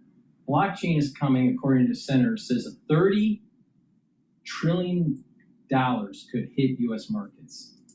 Listen to Mario Bartiromo. Here's how to go from $300 a month on AC to almost $0. We built this portable cooling system that can drop a room's temperature by up to 17 degrees in just 90 seconds. Well, welcome back. Coinbase CEO Brian Armstrong says he is sad to hear about how JP Morgan Chase CEO Jamie Dimon feels about the Clarity Act. This after Jamie Dimon told me he's going to fight it 2 weeks ago. Watch this. Well, are you happy with the way the Clarity Act is turning out? No, because it allows them to effectively pay interest on deposits, stable coins, or something like that, without the protection that they should have, and doesn't do anything for AML BSA. And it's almost no legal protections. So no, the banks will not accept it that way. And the ABA, the small banks, the credit unions, not just the big guys. I'm not worried about stablecoin, but if it happened, I'm telling you, I would have nothing to do with it, and it would eventually go up on its own. Okay, but that's my personal thing. But I do understand the concern of all the other banks. So, well, the markup is coming. I mean, what are you going to do about it? We'll fight it. If we lose, and we'll live. Okay. But it will be fought. This will not be. No one's going to bow down to this guy, okay, or that company. And he's the only one, and he's spending hundreds of millions of dollars in Washington this thing. He said he's representing the whole industry. Armstrong maintaining the regulatory framework he claims will be good for the banks. More than 200 crypto companies and lobbying groups are now calling on the Senate to schedule a floor vote on the key digital asset legislation. Joining me now is South Carolina Senator Tim Scott. He's the chairman of the Senate Banking Committee. Mr. Chairman, great to see you. Thank you so much for being here. Good morning, Maria. Obviously, people feel like the Senate's running out of time to get the Clarity Act passed before the August recess. What's your reaction to what Jamie Dimon just said, and what no doubt you've been hearing from other major banks? Well, it looks like to me that Jamie and Brian might need to see some counseling together, because they're actually distracting from the actual main point. Jamie more than Brian, by the way. The fact of the matter is that even JP Morgan is now getting involved in stablecoins. Why? Because digital assets is a part of the future of finance. So every single industry will want to be a part of that, including banks. So what we're talking about today is how do we set the rules of the road so that we protect our consumers. Job one is making sure that consumers are protected. Job two, making it less expensive to do business in America and easier to do it 24/7. Blockchain and digital assets allows us to get there faster. It's coming, period. Well, I mean, we were just talking with Michael Seelig, and, he made the point that we need the framework in place so that the business doesn't go offshore, right? So that we don't see a lot of these crypto companies go to other countries to actually do this. You've made this legislation a priority, and I want to get your take about that. How much do you believe will come into the U.S. once we do have the Clarity Act in place? How significant is the business if, in fact, those companies don't go offshore? Some of us estimated that the actual sector itself in industry is worth about $3 trillion now. I think it's going to $30 trillion in the next several years. The truth of the matter is that we can either lead in America or watch the dust from a distance. We're not going to do that. We're going to lead in America. Why? Because we're Americans. Maria, we have to make sure that we have an environment that is conducive for the brightest minds, the greatest thinkers, entrepreneurs to descend upon America to make sure that we are the economic financial capital of the world for another generation. Frankly, what we've already seen, Maria, with stable coins is that our dollar dominance is actually increasing. More than $300 billion of more activity around the world because of stable coins. And where is the activity happening? Around the dollar, because stable coins requires dollars or U.S. Treasuries to back every single penny that you find in stable coins. Really good news for America's dollar remaining the reserve currency of the world. And if you look into the future beyond that, single mothers like the one that raised me, people working paycheck to paycheck, democratization through digital assets will bring down the cost of transactions and speed up the time of delivery, so the banks and or anyone else is not holding your money and earning interest. You'll be able to earn that interest yourself. This is good news.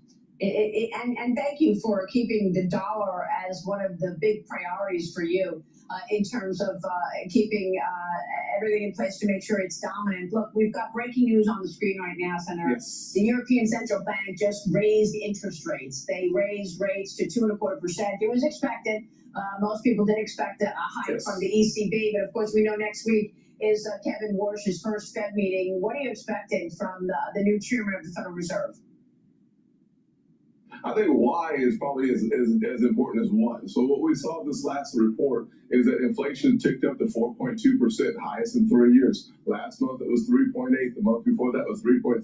The trend is not going in the right direction. But Maria, one of the things it signals is resiliency in our economy, which is in fact good news. Because of Donald Trump, we have more Americans with more money in their pockets because we returned to them or kept in place a $5 trillion tax cut, and your tax return is up 11%. So there's more money to be spent on household necessities. So we're going to have to figure out what the hedge against inflation looks like. I believe that they will keep rates where they are next week and not increase them. At least that's my prayer. I think that's how it's going to work out, because ultimately the economy is healthy, it is strong, but we still see many headwinds, many challenges coming our way. So keeping rates where they are is probably the best thing to do from my perspective. Yeah, I mean, look, you know, the good news about the economy has something to do with obviously a lot to do with what you all have done with the One Big Beautiful Bill. And that was so evident in the earnings period that we just came off of. But it also has to do with all this enormous money moving into AI. And there's some worry about that. You know, I mean, the Senate Banking Committee set to hold a hearing today on the advantages and implications of AI and its role in the American dream. Ranking member Elizabeth Warren invited NVIDIA CEO Jensen Huang to testify, but he declined.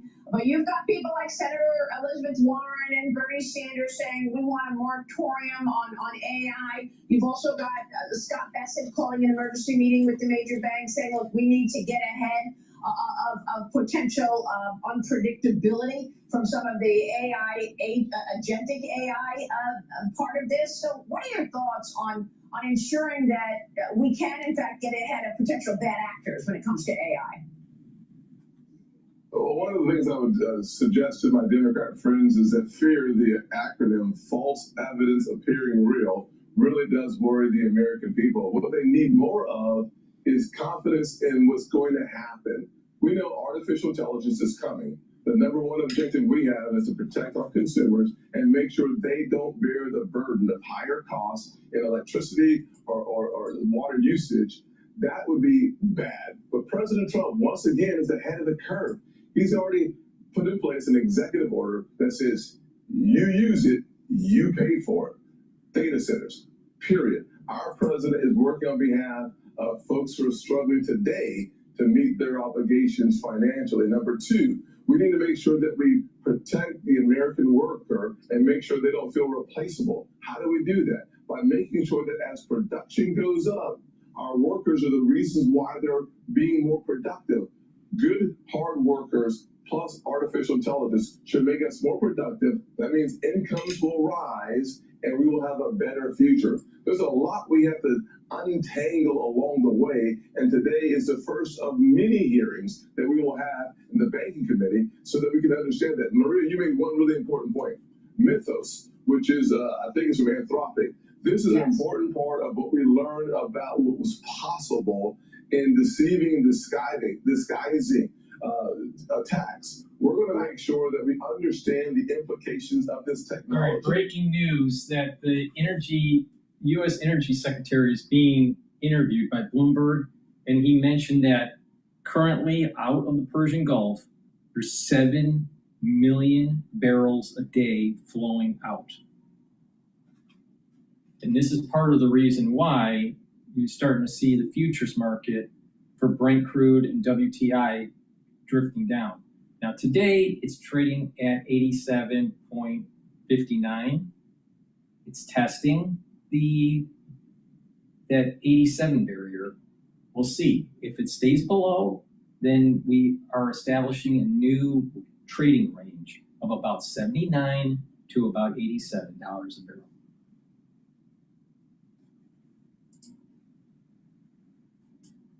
And we're going to go into it with our eyes wide open and create a regulatory environment that is helpful for American companies, American workers, and the future of the country. The one thing we all agree upon, left and right, is that China will not lead in AI.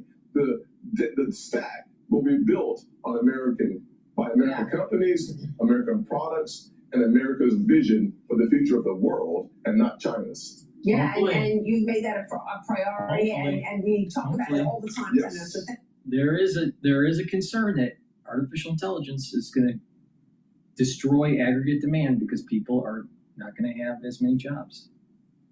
It's not a foregone conclusion that it's going to be positive for the market. I suspect that it's going to be a mosaic. Some industries or some businesses will get rid of employees. Others will be able to leverage their employees in conjunction with AI. Please go to my store, the-studio-reykjavik.com, and get the probiotics. You can get it in powdered form or the VeggieCap form. I prefer taking the powdered form, but either one will work for you. By taking a good probiotic, you're going to improve your gut biome, improve the health of your skin. You're even going to improve your brain function. You'll be able to sleep better, get rid of that brain fog. You're going to be detoxifying your central nervous system and consolidate memory when you have good sleep. And a good gut biome will help to get into those cycles of deep sleep and REM sleep that you need. Now, by also improving your gut biome, you're improving the mucosal layer, you're strengthening the lining of the gut, you're improving your immune system within the gut, you're reducing the chances of food allergies by having a better gut biome, you're revving up your metabolism, you'll have weight loss if you have a good gut biome. Now, you should be also drinking filtered water and staying away from processed foods to help with populating your gut. And eating, balanced diet, some carbs, some protein, some fatty acids. But it's really important to have a good gut biome. Good health starts at the gut, and your overall health will improve. Your skin will improve. So please go to my store, the-studio-reykjavik.com, get the probiotics, either the VeggieCap form or the powder form. Good gut health starts at the gut. All right, let's continue on.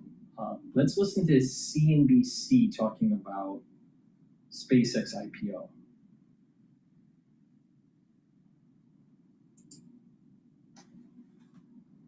Right now, Ben Harrison, he's Tenacity Venture Capital founder. Good morning to you. Let's talk about that. How important is how this all goes today in terms of what comes next? I think it's absolutely critical. If SpaceX doesn't fly, you're going to see a huge stall for everything else. And it could put a huge show on the market. If it pops, everybody is just popping champagne and wanting to push their stuff out. We'll see a tremendous amount of IPOs, not just OpenAI and Anthropic, but a lot of other great companies. Do you see a way in the short term for the company, for the stock not to pop?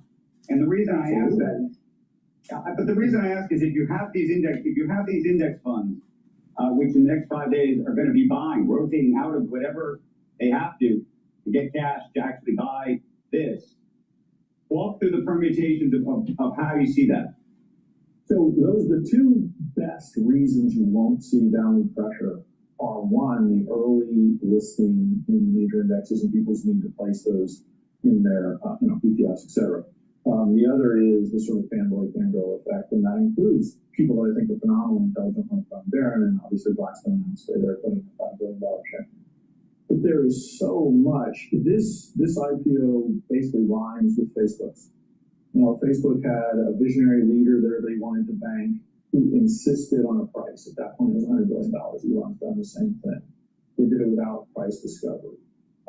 The opening was delayed pretty significantly, and I suspect this one will be as well, as market makers tried to match. That offering did not do well for quite a while. It did come back. Look, I am a long-term buyer of SpaceX. I think it's going to be a phenomenal company. But there are so many systematic issues right now that I think are going to put pressure on the stock. I have no idea how many people that wanted allocations long for a flip. Every banker tells you they're going to issue long-term holders. Our bankers told us the same thing. But then people are out there selling from the opening bell. So I think there's a lot that reminds me of what happened before, and I think there's a pretty good chance. I'd say at best it's a coin flip. It's not what the poly markets of the world are saying, but I think it's a coin flip whether this ends up or down. Well, you just said you'd want to be a long-term holder. Does that mean that you plan to wait because you think there's going to be another opportunity to get it at a better price? Absolutely. I mean, look, even if it holds today or pops, the lockup expiry, I know they have a staggered lockup and lots of different pieces to that. But in 6 months, when everybody gets released, I don't see that being a great day. So that could be a great buying opportunity. But the people that are going to make really good money here are the long-term holders, the Buffett-style mindsets, the Ron Barons of the world, where they're going to buy and they're going to hold and they're not going to worry about the vicissitudes of the market. But the problem is I have no idea how the Robinhood bros of the world are going to handle this if it doesn't go well. If it trades down, it's going to turn into a pretty aggressive downward spiral, I would assume. And do you think that's something that takes down not just IPOs more broadly, meaning the Anthropics and OpenAIs, but the broader market? Well, I think it puts a pause on the IPOs that people are so excited about. We've talked about this before. Bankers are motivated by greed and fear. Now, here, greed equaled, as we just heard, $500 million of fees, not too shabby. The fear is that if your clients lose money too many times, they don't buy your offerings anymore. And so if clients take a bath on this one, I'm not sure how quickly bankers are going to be willing to push out the next one. Whether the broader market takes a hit, I don't know. I mean, people quote-unquote rotated out of tech to be able to have money to buy into SpaceX, or that was the theory. So maybe they move right back into it. There's no better category to invest in. I mean, it's not like you're going to say, oh, what's as good as tech? No, oil and gas? No. Tech's where the future is and where all the great growth is. These companies are phenomenal. When you think about some of these... Electricity is the biggest energy theme in the 21st century. We really are entering a new age. You need to balance supply and demand.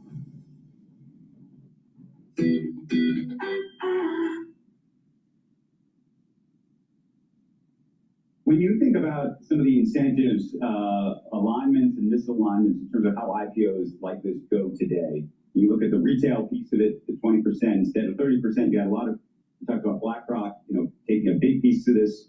I imagine, when you take a big piece on one end, you're also hoping to get something on the other end. You got JPM and Morgan Stanley and Goldman Sachs. How should we try to understand sort of the behind the scenes of all this? Well, another thing that gives me a lot of pause is the significant amount of retail exposure. Not just that it was made available to retail, I like that. I think it is very fair to give people the opportunity to participate in IPOs. In the old days, people would literally open multiple accounts with multiple. They would go to Goldman or whichever firm they'd go to, and they'd open like 12 accounts, and they'd ask all of them for an allocation on IPO because IPO would pop and they'd sell immediately. But I do like the idea of giving retail buyers the opportunity to buy in. What I find disheartening was when one of the major banks announced that they would drop the minimum threshold of assets from $500,000 down to $2,000. So all of a sudden you're basically saying, you know, as long as you've got two sticks you can rub together long enough to build a fire and then sell hot dogs for a week, you can be in the SpaceX IPO. That to me is a pretty dangerous thing, because I'm not convinced those are long-term holders. I think they might be more motivated by what they perceive as a quick hit. And Tesla's had a great run for a long time, so you would assumably see people from Tesla coming into this offering.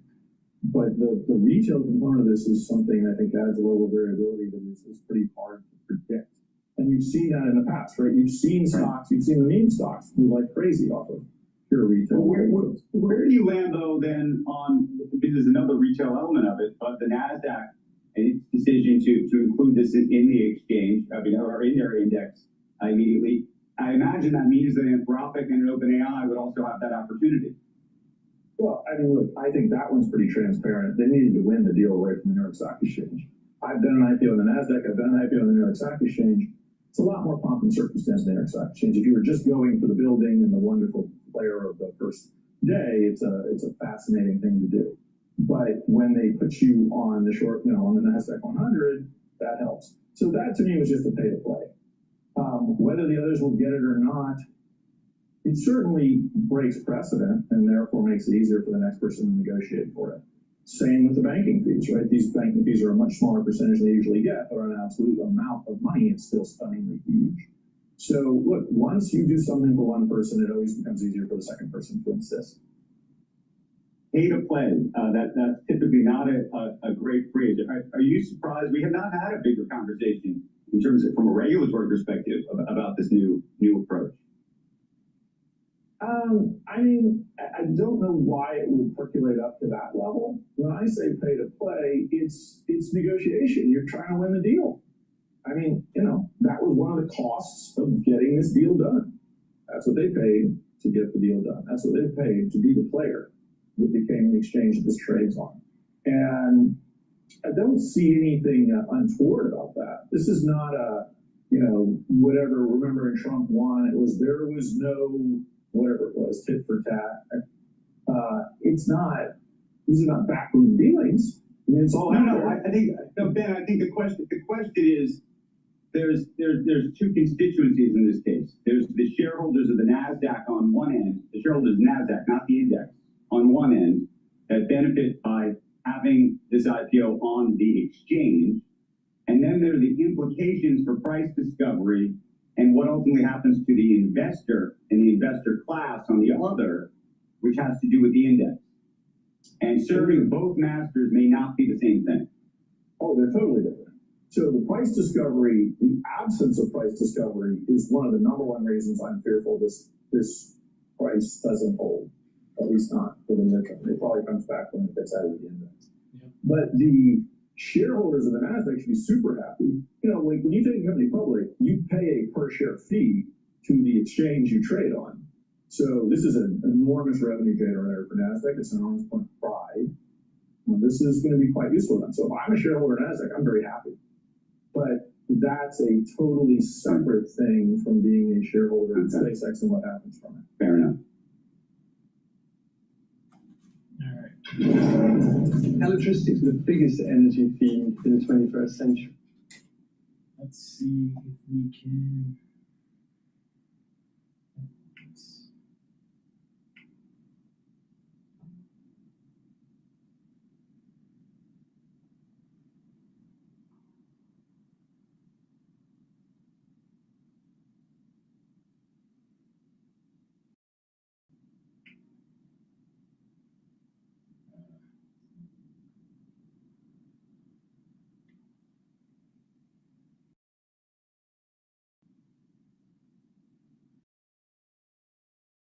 They started very early, and so it might be hard to catch them. Ask what a shot was. I just want to point out that we've had two indications in the last couple of minutes, down to 172 and then 170. So right now, SpaceX shares are indicated to open at 170. That price coming down from 175. Interesting. Well, it's still a really high share price, I have to admit. I mean, and one thing I keep saying is that it really is hard to understate the value that SpaceX provides to not only the commercial space industry, but the U.S. government. They are perhaps NASA's most important launch provider at the moment, and also just partner in general. Without SpaceX, we would not be able to get humans into orbit from, or to the International Space Station from US soil. And then on top of that, they are also one of a few elite launch providers for the Defense Department, for the Pentagon. So, you know, it's, that kind of value is hard to quantify. Well, they do bring in 70% of the revenue for the whole company. I don't think anyone has a problem with SpaceX itself. I think there's more problem with the whole AI add-on. Absolutely, and you know, I'll admit I was a bit surprised at this new approach. For much of SpaceX's history, Elon and Gwen have said, you know, we are not going to go public until we're regularly flying people to Mars. At least Elon said until the Mars vehicle is flying regularly. So maybe we can subjectively say that these test flights, you know, qualify there. So yes, it definitely is a big new direction for the company that has been pretty consistent on what it's been founded for. So it really is just going to be up to people if they think that, you know, SpaceX can replicate the success that they've had with their launch business, but for AI. And the U.S. government, customer A, I believe is how I put it there just a few moments ago. Lauren Rush, thank you very much. Great to see you here in New York. SpaceX's debut is shining a spotlight on the growing space economy, but building a space economy takes more than just rockets. Interstellar Lab is working on technology designed to grow food and support life on space stations, the moon, and eventually Mars. Founder and CEO Barbara Belvisi joins us now. Barbara, great to have you with us. You heard what Lauren was talking about just a moment ago. I'm curious what this ecosystem looks like broadly. This is a day on which we are focused on one company in particular, not to belabor the metaphor, but if there were a solar system, SpaceX seems very much to be at the center of it, and so much is orbiting around it. What is that community like? How much opportunity is there as you see it? Well, I mean, it's a very important day for the entire industry. You know, we're proving to investors that a company that started with a mission to make life multiplanetary has been proven to be able to, you know, generate revenue, go public, satisfy investors, and make people very rich by investing in this company. So it's a shifting point in the space industry because there's going to be a pre-SpaceX IPO and a post-SpaceX IPO for all the startups ecosystem. For us, what it means, we're a big group of people working on the technology that will help life become multiplanetary, and it goes through, you know, orbital space station to the moon, the cislunar economy, and how we bring all of that onto Mars. So, yes, how does it work? You're identifying foods that will survive, or you're creating foods and other materials, and is it just for human consumption? So initially we started 7 years ago from NASA Ames in San Francisco. We worked on a conceptual lunar greenhouse that can be applied in the future for Mars. And of course, when I started, I have a financial background. You know, people were like, who are you going to sell this greenhouse to? There's nobody on the moon and neither on Mars. I was like, well, we're going to spin off the technology and find application on Earth. So from the lunar greenhouse concept that we developed, we did a technology transfer, and we built terrestrial greenhouses that are very efficient and that we sell to ingredient company. Our biggest customer will be L'Oreal, so a cosmetic company buying our greenhouse, we sell the equipment, they pay us services to operate the system. That's how we make money. Then we keep on going with the NASA program. You know, we're very dependent on the rockets, on the landers, on what's NASA direction. And so, you know, we've been for the past 7 years, people were like, you're a little bit early on the market. Well, it feels like now I'm not early, I'm actually right on time because this is about to happen with the moon base. And so, yeah, so we have the infrastructure, the equipment, and in terms of selecting the crops, where we build a database of over 150 different species. We know how to grow, you know, from microgreens to perennial to dwarf trees, and being able to provide a very diverse diet to astronauts in space. One part that is important about the greenhouse is not only about the food, it's really about the oxygen and the CO2. Because with 50 square meter of controlled environment greenhouse, you can actually produce all the calories that are needed for a human to live in space. Please go to my store, the-studio-reykjavik.com, and get the ashwagandha root. This will help to control your blood glucose levels. Also, it'll help to bring down cortisol levels. This will bring down inflammation, boost up your immune system, help with your cardiovascular system. Lignans. Lignans helps to bring down inflammation, soaks up free radicals, boosts your immune system and endocrine system. By taking this, you'll also notice that you have less inflammation with your joints, especially with arthritis. By taking lignans regularly, You're helping with brain function because you're keeping that inflammation down. You're soaking up those free radicals. You're helping your cardiovascular system by preventing plaque formation. So please go to my store, the-studio-reykjavik.com, and get the lignans. Again, this will help to bring down inflammation, soak up free radicals. Super important as part of a anti-aging protocol. Please go to my store, the-studio-reykjavik.com. Use discount 5, you get $5 off any order. All right, let's listen into Bloomberg here.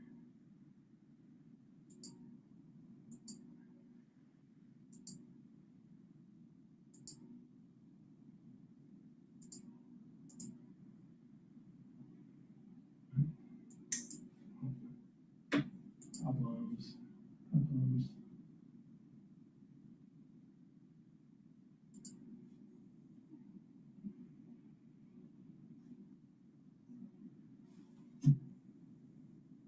Excitement about technology and innovation, and this is helping to define that.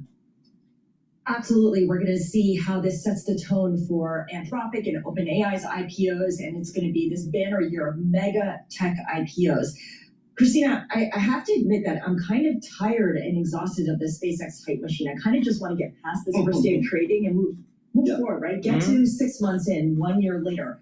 What will matter in 6 months' time or 1 year's time when it comes to a company like SpaceX, which is full of promise, full of ambition, full of superlatives, but at the end of the day, this is not a free cash flow positive story either, and it's not making money. Well, this is not just SpaceX. This is a lot of technology companies that have very stretched valuations.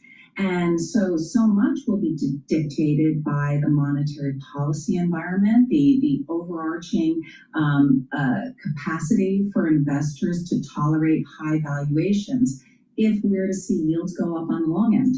We know that historically, higher yields have exerted downward pressure on equities, particularly long duration assets like tech stocks. And so it is something to keep in the back of our minds. There is a lot of exuberance now. Some might argue there's a bit of irrational exuberance in here. And we just have to recognize that the macro environment may dictate the fortunes of these stocks come 6 months, 12 months from now, especially if we have a Fed that is more aggressive in tightening than is expected. So, Christine, if we can step back from the SpaceX deal, what's kind of your broader market call here when you think about global allocations? So let me start by saying geopolitics doesn't matter to markets until it's all that matters to markets. And I think we're in the stage right now where it really doesn't matter. And for the most part, markets are naively optimistic. If we hear that we're close to a deal between the US and Iran, markets believe it and move up. And I think there is a willful ignoring of some of the great risks that the economy, the global economy, and the U.S. economy are facing right now, in terms of the potential for significantly higher energy prices, gas prices in particular, that are going to be very problematic for consumers. We've heard oil execs warn about that very recently. And it's not just oil and natural gas. We have to worry about a number of other commodities that are impacted by the conflict in the Middle East, including helium. I think not enough attention is being given to this, but about a third of the global supply of helium comes from Qatar. And we've seen facilities hit in Iran strikes in mid-March. So even if the Strait of Hormuz were to open up tomorrow, we would not be back to anytime soon. It would take probably more than a year to rebuild. We would not be back to capacity on helium. And that is critical and not substitutable in the semiconductor manufacturing process. All of this is to say that I think there's some very real vulnerabilities as we look at assets across the globe. And what I would say is it's very important to be diversified in this environment. And it's also important to be thinking about the downside risks, having exposure to areas like European equities that don't have much exposure to tech. All right, good stuff. Christina Hooper, Chief Global Market Strategist from Man Group, joining us from Connecticut. Thank you so much. Great speaking with you, and have a fantastic weekend. We go back to SpaceX. I know I just said that I'm a little tired of waiting for this to begin trading, but we are still waiting. And the NASDAQ has told us about a half hour ago that it anticipates the IPO to open for trading shortly. That is yet to happen. So we're going to check in right now with Yahara Anand. She is our Bloomberg Television reporter joining us right now from the NASDAQ.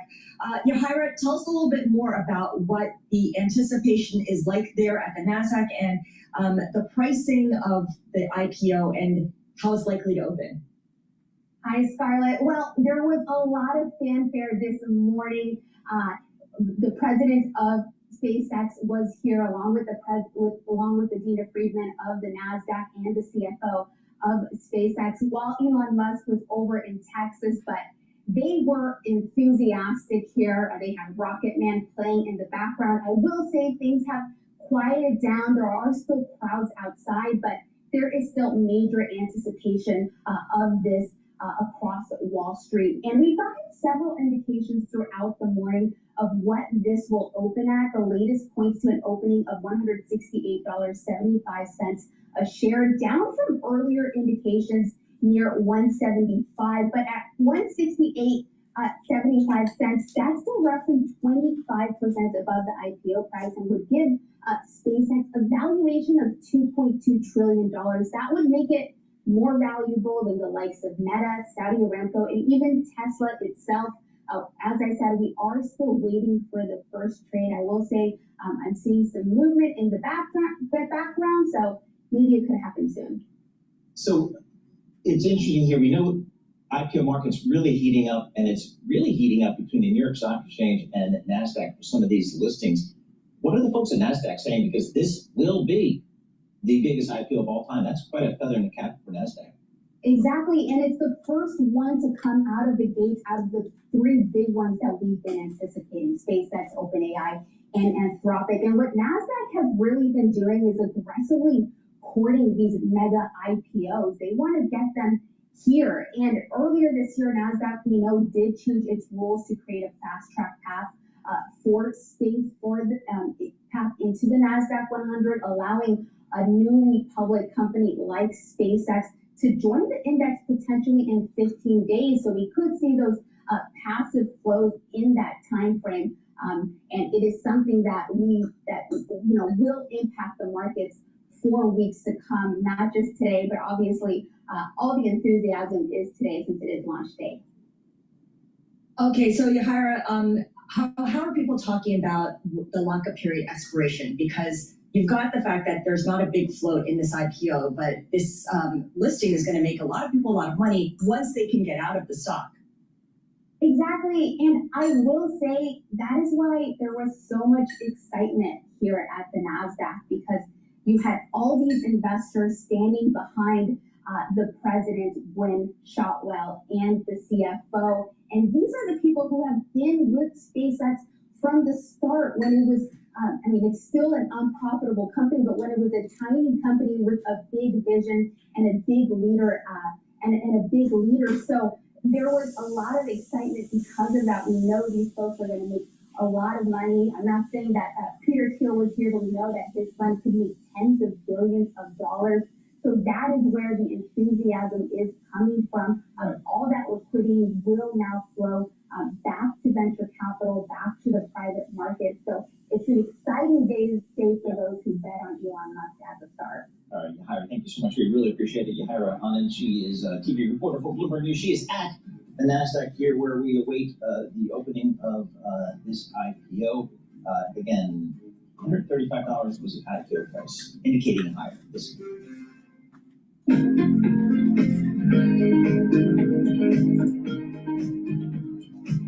It's taking forever for SpaceX to open up in the market here. I'm waiting. Please go to my store, the-studio-reykjavik.com, and get the Boomer Boost. The Boomer Boost is a great way to get the multivitamins and other nutrients to slow down the aging process. You should be taking this every day. Now, what this will do is help with brain function. It'll bring down inflammation, soak up free radicals, help with your cardiovascular health, help with musculature, help with your metabolism, increase your energy levels. And you take this on a regular basis, like every day, you will notice that you are aging slower.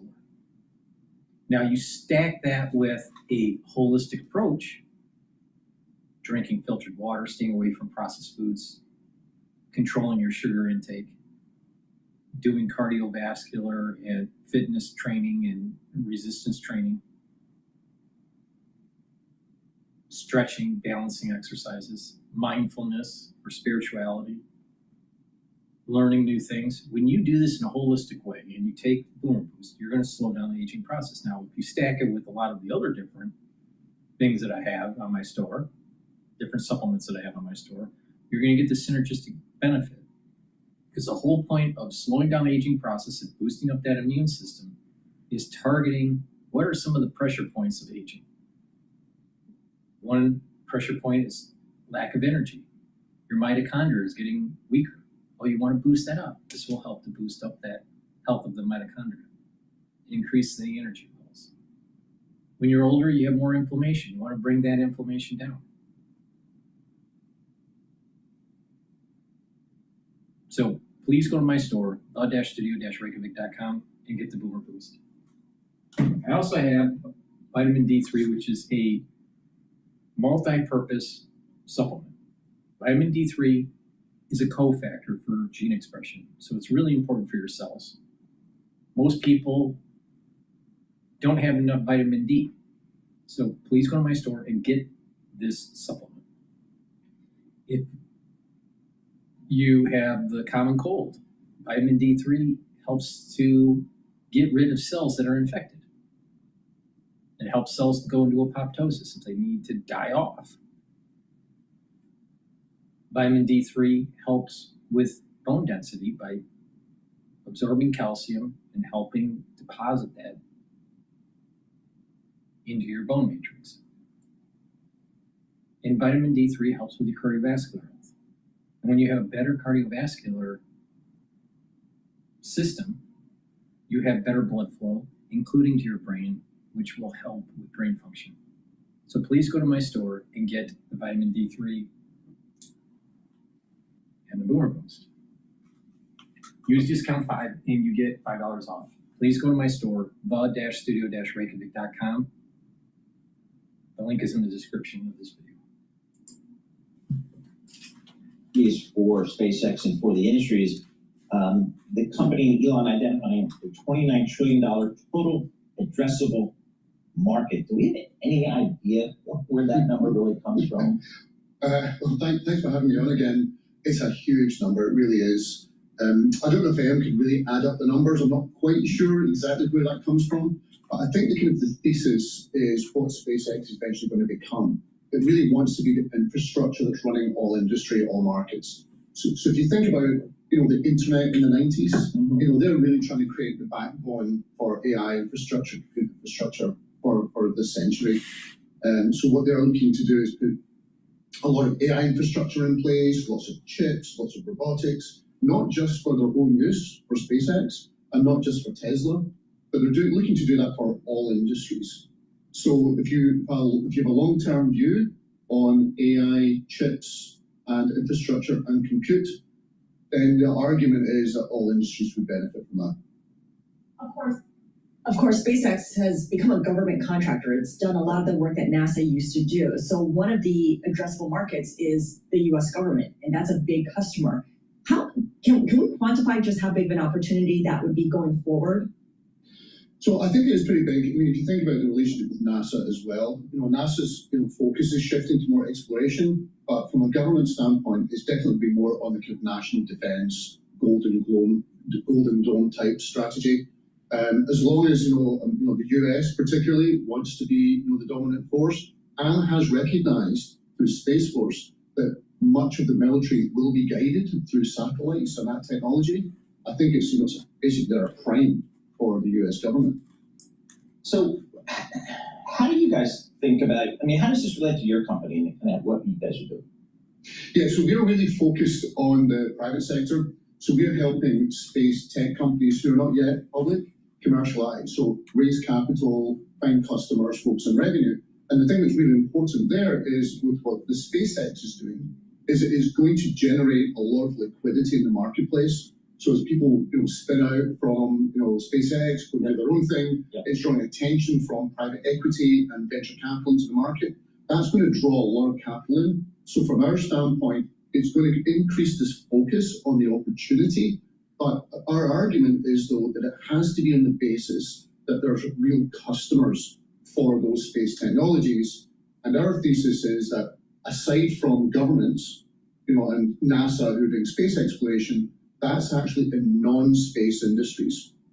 So financial markets and global logistics, agriculture, pharmaceutical, that's the market there. And that remains an opportunity for a lot of these innovative companies. I think SpaceX is more of an infrastructure play for those other markets.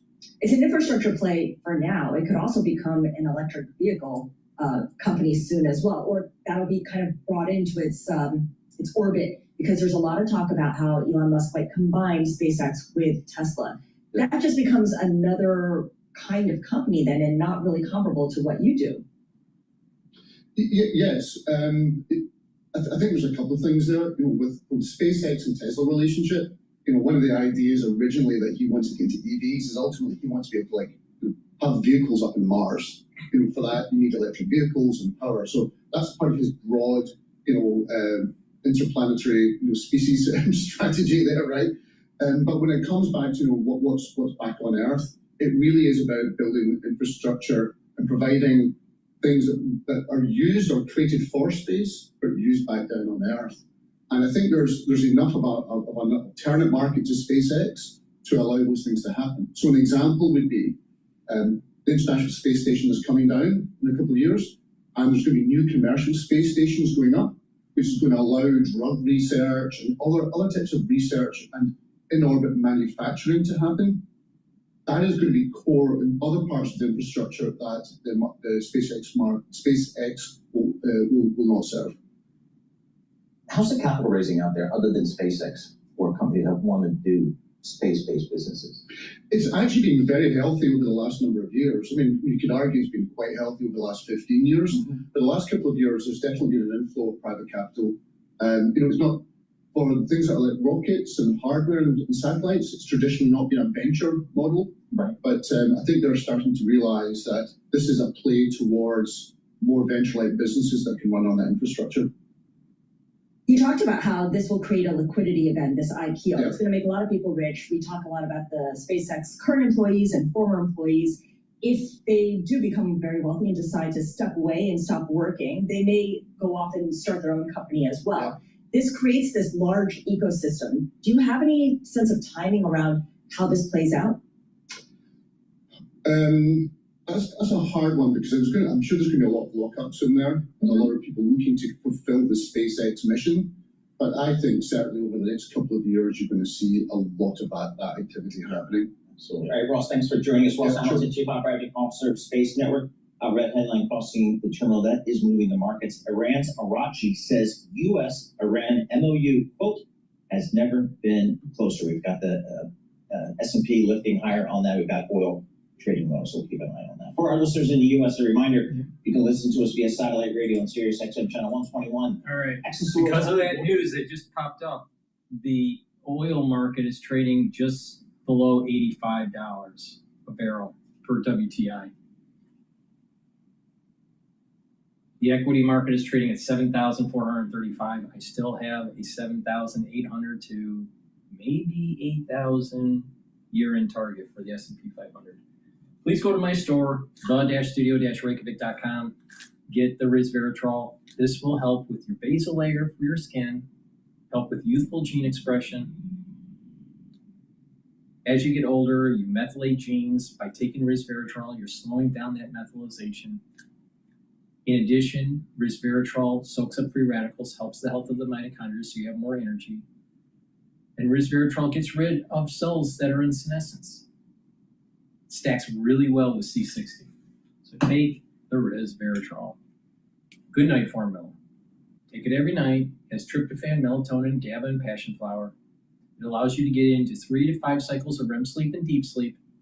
So you're consolidating memory, detoxifying your central nervous system, and you'll be well rested.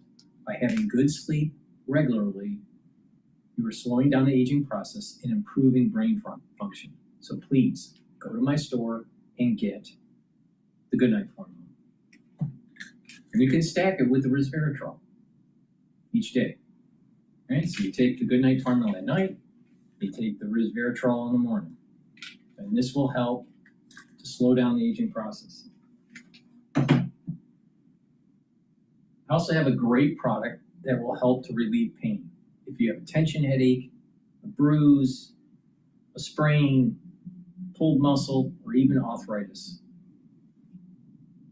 apply super strong relief topically in the area of the pain, and it will eliminate the pain or mitigate the pain within 90 seconds. So please go to my store, get the super strong relief. It is a very high quality product. So if you have that arthritic pain, apply it around that joint topically, and it'll help to relieve it. Please go to my store, the-studio-reykjavik.com. So on possible truce has restored a more constructive backdrop for markets just before Elon Musk's big moment. To the big board we go. Everything is up. The S&P up 0.6% or 43 points. The Dow is up above 1%. 520 points. The NASDAQ is up 0.3%. The Bloomberg Dollar Spot Index down fractionally at 1206.41. The 2-year yield is up about 1 basis point. The 10-year yield is up 1 point as well. Oil prices are at their lowest since the early days of the Iran war on hopes of this peace deal. Brent down $89 a barrel, WTI at $84. Back to SpaceX, of course. This question: will OpenAI and Anthropic have a similar type of welcoming to the public world? Justice Palmar is with Fortuna Investments. I think it's going to be an interesting, experiment of sorts. Never been done before. You want to be out early. I think Elon's done a great job of really pushing his team and his crew to get this stock out early, because you're cleaning a lot of money out of the market.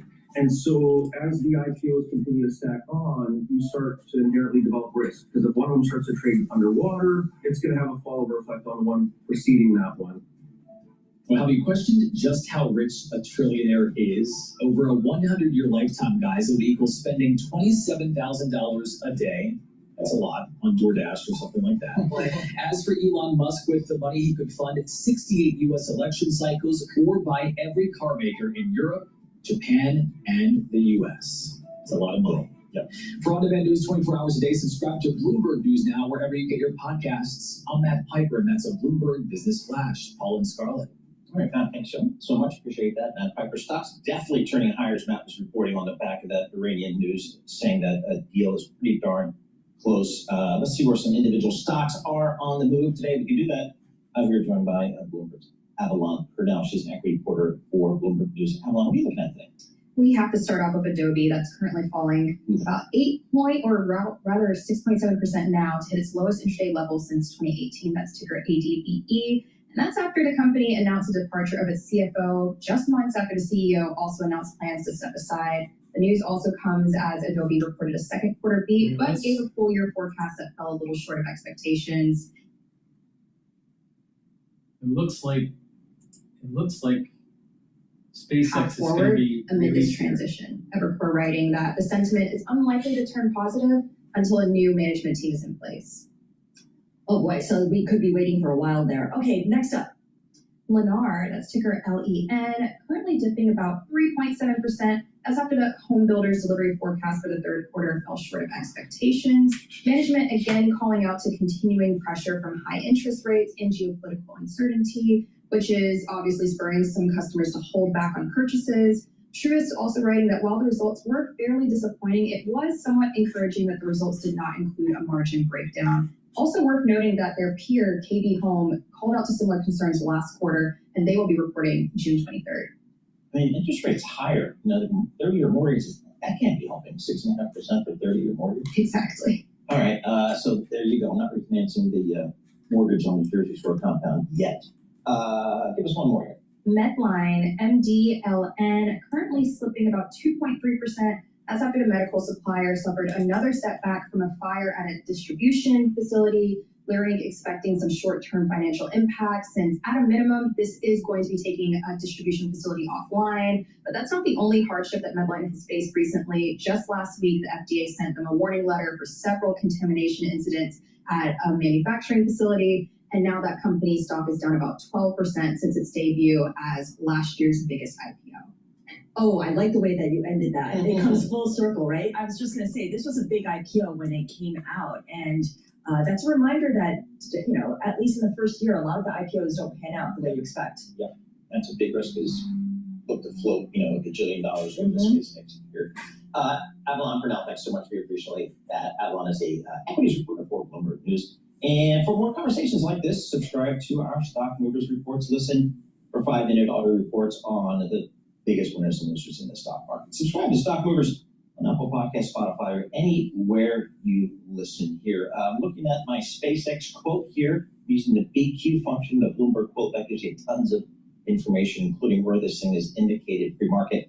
I ain't got nothing here. So I know, it says IPO positioning window started. Yes, exactly. So there was some reporting I saw on a Bloomberg News that 162 would be the initial indication, or the latest indication here. Let's go to George Ferguson here. He's been tasked to lead the research efforts here involving lots of the analysts at Bloomberg Intelligence, because this is a technology play, it's an AI play, it's a rocket ship play. You got to have some experts.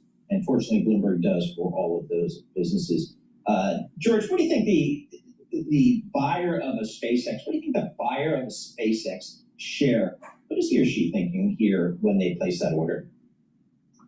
Yeah, I mean, I honestly think most of them are believers in Elon Musk, believers in his vision of the future and his ability to get things done, because I think you got to be a big believer to buy in it at these valuations. So that's why I think you saw so much of the IPO get shunted into the retail side of the world, and because I think that's where you'll see a lot of support and buy into that vision. It feels like the SpaceX IPO is a real beast. I mean, you look at the superlatives surrounding it. It's the biggest IPO ever. It'll be the first company to move people to Mars. It's going to mint the world's first trillionaire. I almost said billionaire, and I had to correct myself. I know.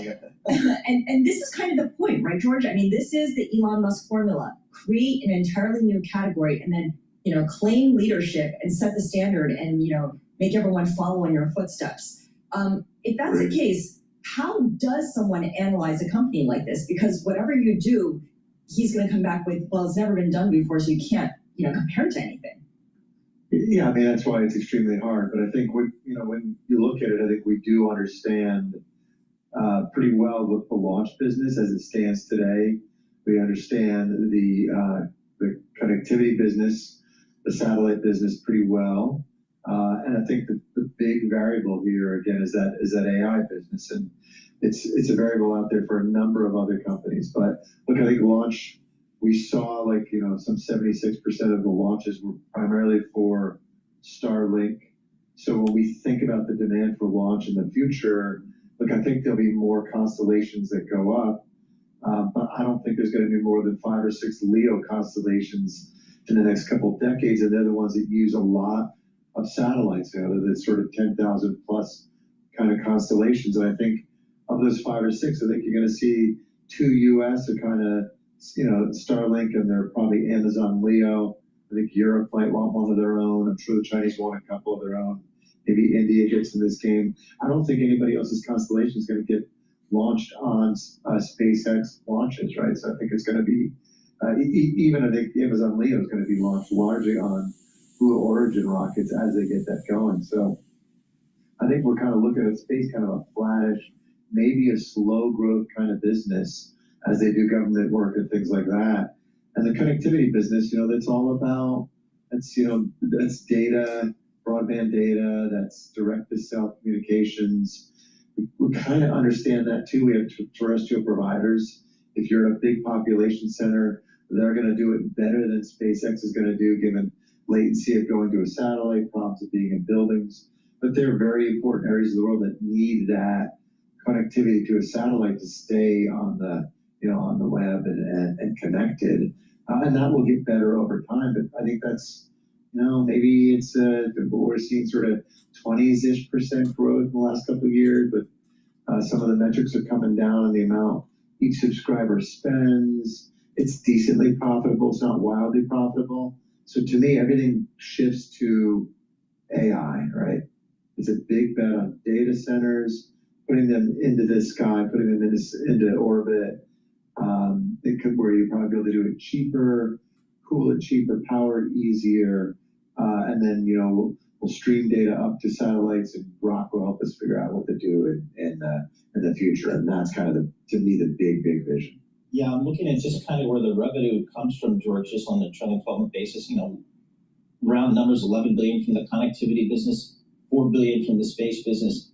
And down at the bottom is AI at 3 billion of revenue. But when you think about a company that's going to be valued at least 95 times revenue, it seems like the buyer today is saying, I'm putting my money on this AI thing because I think that's going to be something just astronomical. I guess it's the AI play that kind of gets you to where you need to go for if you're a long-term investor. Yeah, I think if you look at some of the recent deals cut with Anthropic, right? So that's $1.25 billion a month.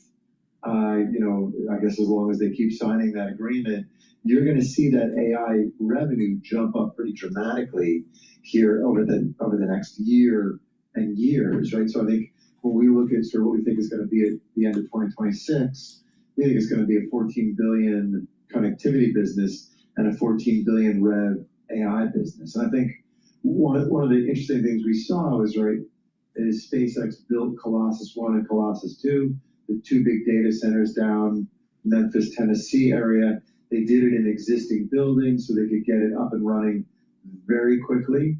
It's sort of a typical Elon Musk way. He's looking to drive down the cost quickly. It's just, that's smart for any business person. Put a lot of capacity online. Now he has the opportunity to sell some of that to Anthropic. I think Google's in there too. So you're going to see that AI, revenue line drive up, but they spend a lot of money to keep that going, right? I think they're going to consume even more than the revenue they bring in. And there's like $4, $5, $6 billion deficits in that operating profit for that business. So you've got to find a way to power all that investment you need. This IPO is about, we're going to invest a lot of that money into data centers, and we'll invest some of it into Starship because we think long-term is going to be easier to make those data centers in space. It'll be cheaper. And so that's where a lot of this money goes. That's the bet. Okay, so there's a lot of need for capital, and we know that's the case, and this IPO gets them there. I guess the big question is how many more times they'll tap the public markets, whether it's for equity or for debt. George, thank you so much. George Ferguson, our senior aerospace analyst here at Bloomberg Intelligence. We're going to head over now back over to Houston because our Anne-Marie Horjern, Bloomberg Television anchor, is sitting down right now with the CEO of Chevron, Mike Wirth. Let's listen in. Seemed kind of crazy that you were even headquartered there at one point. Well, I don't think in the beginning it made a lot of sense. I mean, we made the first commercial discovery in California in Pico Canyon in 1879, and we built our first refinery there in Northern California. Second refinery was built.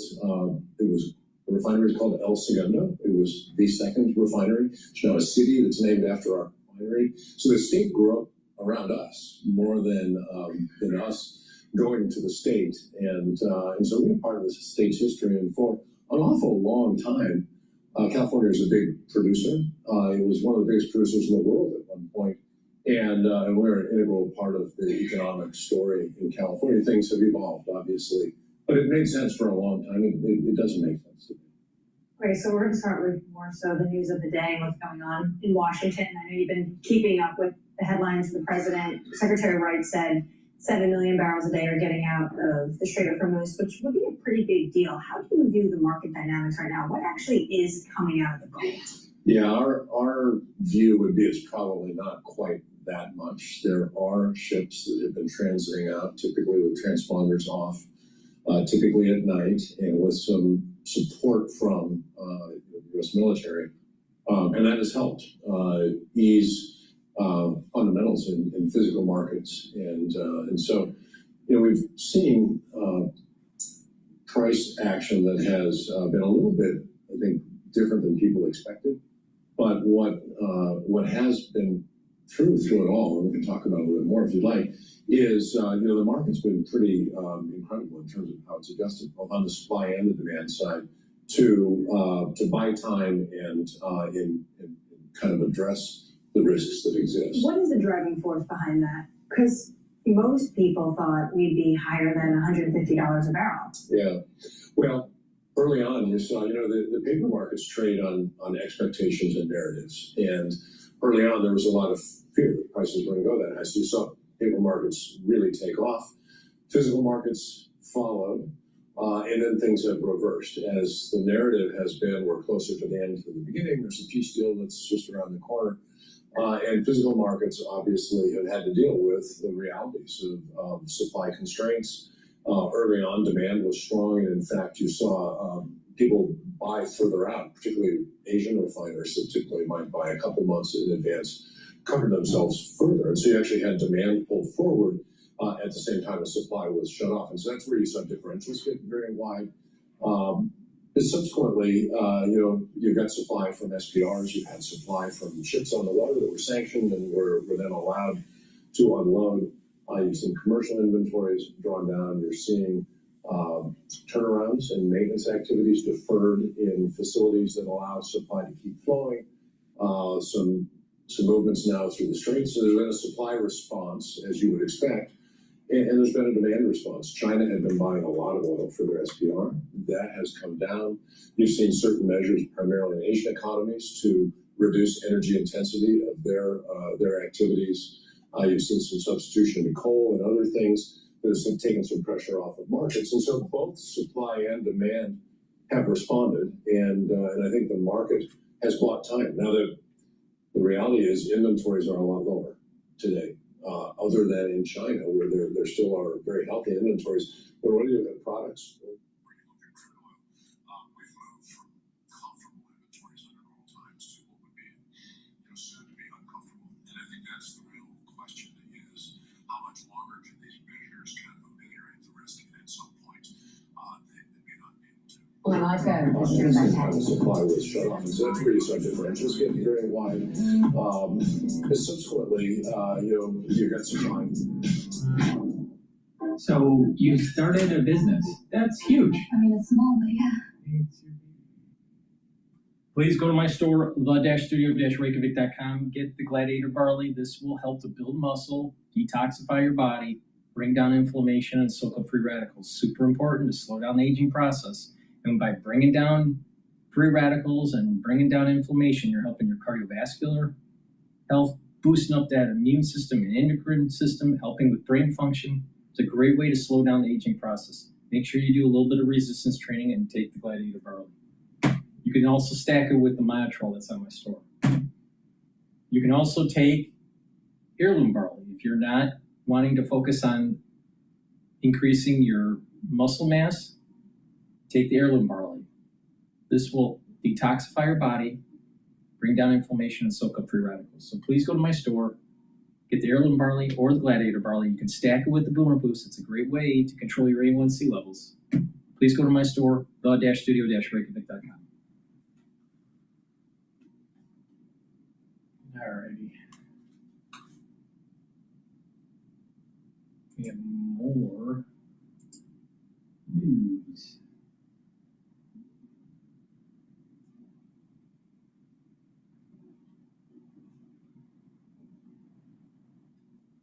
All right, let's just wait for Bloomberg to recycle through their commercial break. Protect for 20,000 miles guaranteed. And keep your engine running like new for longer.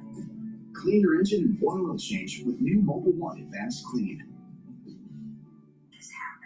To the world of business, Joe Matthew and Kaylee Lines deliver news, insight, and analysis live 2 times a day, every trading day. Balance of Power at 1 and 5 Eastern, only on Bloomberg.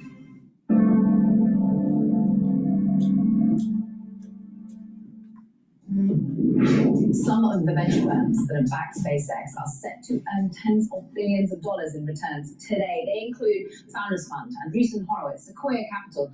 Bloomberg's Ventures reporter Rebecca Torrance joins us now. I mean, it's paper money, but it's big money. it's huge money. And I think one of the most interesting things about this is that not just SpaceX's early backers are going to make a huge windfall off of this, but even some of the late ones as well. So Sequoia and Andreessen Horowitz both came in fairly late relative to the entire life cycle of this company, the multi-decade history, and yet stand to make tens of billions of dollars off of this IPO. Of course, the same is true for some of its early backers as well, and longtime Elon Musk allies, including Valor Equity Partners and Founders Fund. Yeah, the Founders Fund number, like you double check it, 50 billion plus, because, I was on stage with Trey Stevens the other day, one of the 12 investing partners of the firm. I think they did 600 million over a many period of time. Like, just talk about those two bigger beasts. Right. So, I mean, I think it's really fascinating to see how Musk's early allies continue to back him, of course, across the lifetime of this company. First investments around 2008, 2009. Of course, it's been many years since then. Some of these are folks back from the PayPal days, for example, Peter Thiel, and early investors that believed in Musk and in SpaceX before the space economy really took off. For Andreessen, this will be the biggest return in the firm's history. Bloomberg's Rebecca Torrens, top job. Thank you very much. What does this IPO mean for other AI IPOs in the pipeline? Goldman Sachs president and COO John Waldron. Oh, what happened? It died.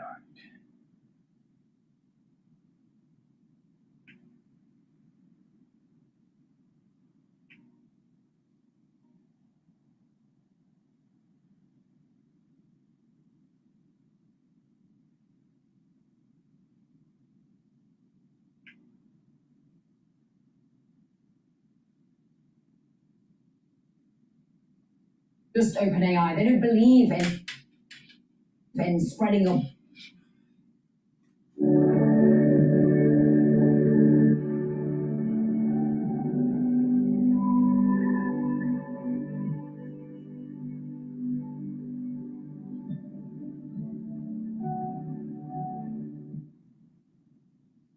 Bets like this. But is it okay that they're all kind of in on the same business model here? They are, but AI is such a big market. I mean, there's so much opportunity.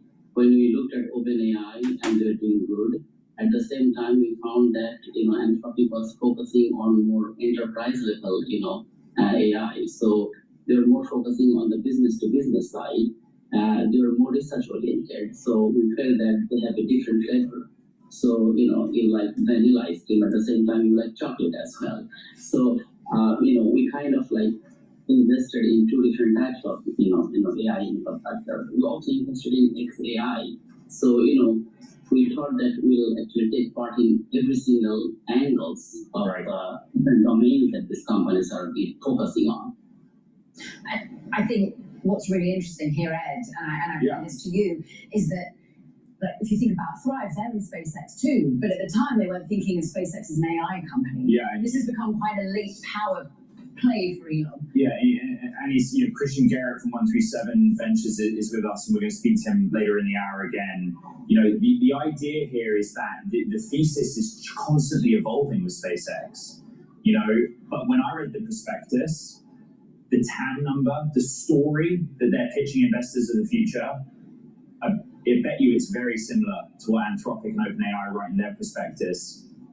That's difficult to market. It is, but if you look at SpaceX, when I look at SpaceX, I look at it as a AI, energy, and connectivity infrastructure conglomerate. If you look at Starlink, I see the potential is huge. We have only 10 million subscribers, 12 million subscribers of SpaceX Starlink right now. If you look at the number of internet users in the world, there are 6 billion people using internet, and everybody is moving to Starlink. So if you look at that way, that Starlink has a huge potential. Then you look at their plan for what they're trying to do. They're trying to create AI infrastructure in the orbit. They can do it because they have launch capability, and they can do it at a minimum cost. So if you look at SpaceX, they're playing a different game. they're not only thinking that they're going to become an AI company, but they're an AI infrastructure company. Yeah. Down the line, the backbone of the whole software AI development you're seeing right now. Yes. Briefly, SpaceX is one of your most significant positions, valued at over $1 billion as it stands. Alice, do you hold it for the long term? I will hold it actually, and I feel very positive that the Starlink usage is going to grow significantly. Every single car, every single plane, every single person in the world, a big portion of the 6 billion internet users are also going to come under Starlink usage. And I feel that this company will grow at least 30% each year from here on for the next 10, 20 years. And I want to hold it for the long term. Pegasus fan, the CEO, Anis Uzman. Fantastic to have you staying up late for us. Meanwhile, we just get the latest indications of prices. SpaceX shares indicated to open at $159.90. That's 18% above its IPO price. Coming up, we're delving ever more into SpaceX's blockbuster Wall Street debut, critical test of the company of Elon Musk. And what is therefore he worth? More than $1 trillion if we hold on to this number. You've got the diluted. He would hit a trillionaire status if it was $138 a share. So it's $159.90 fully diluted. The company's worth $2.2 trillion, which say it out loud again, $2.2 trillion. Maybe we'll see. There's a lot more to come. State of play. It's not yet trading. These are indications that we're getting ahead of the start of trading. When is it going to trade? I don't know. Please go to my store, the-studio-reykjavik.com, and get the collagen. Collagen will help with your skin, help with your nails and hair, musculature, bone density, and even joints. Take it every day. It's a month's supply. You can mix it with soft foods, filtered water, a smoothie, even with milk, or some people put it in coffee. So please go to my store, get the collagen. This will help with the dermal layer. It will cross-link with the vitamin C and improve that dermal layer. So the vitamin C and magnesium that I have in my store, take it also with this collagen, drink filtered water, and it'll improve your dermal layer. Please go to my store, the-studio-reykjavik.com. All right, let's listen into on the commonalities with the U.S. president saying that along with Donald Trump, he is committed to making sure that Iran will not have nuclear weapons and that this was.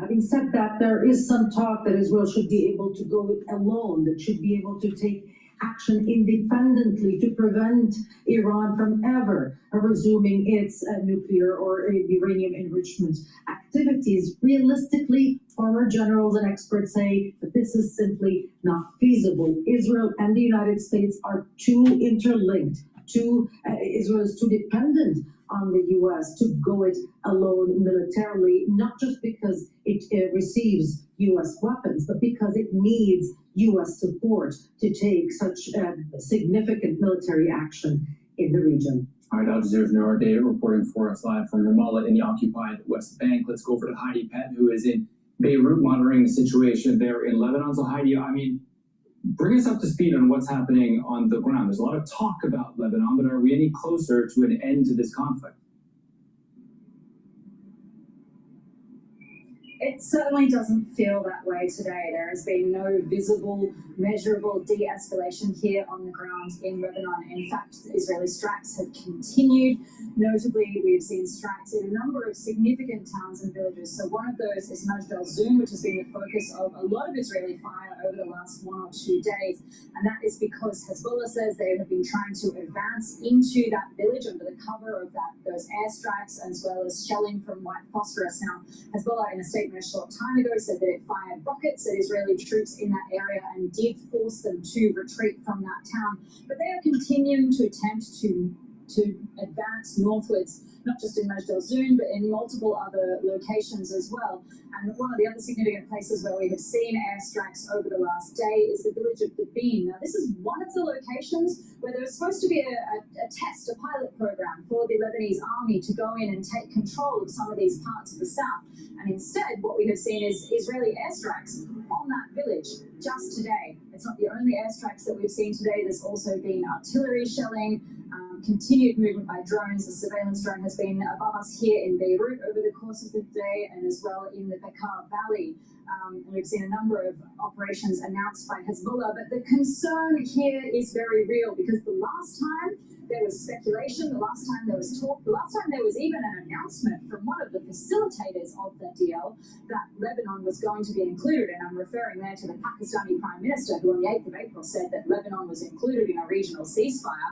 What happened instead was the most violent day of the war so far, when Israel sought to make it very, very clear that Lebanon was not included. And the fear here is that we may once again see an Israeli escalation, a strike on the southern suburbs of the capital in an attempt to draw Iran into...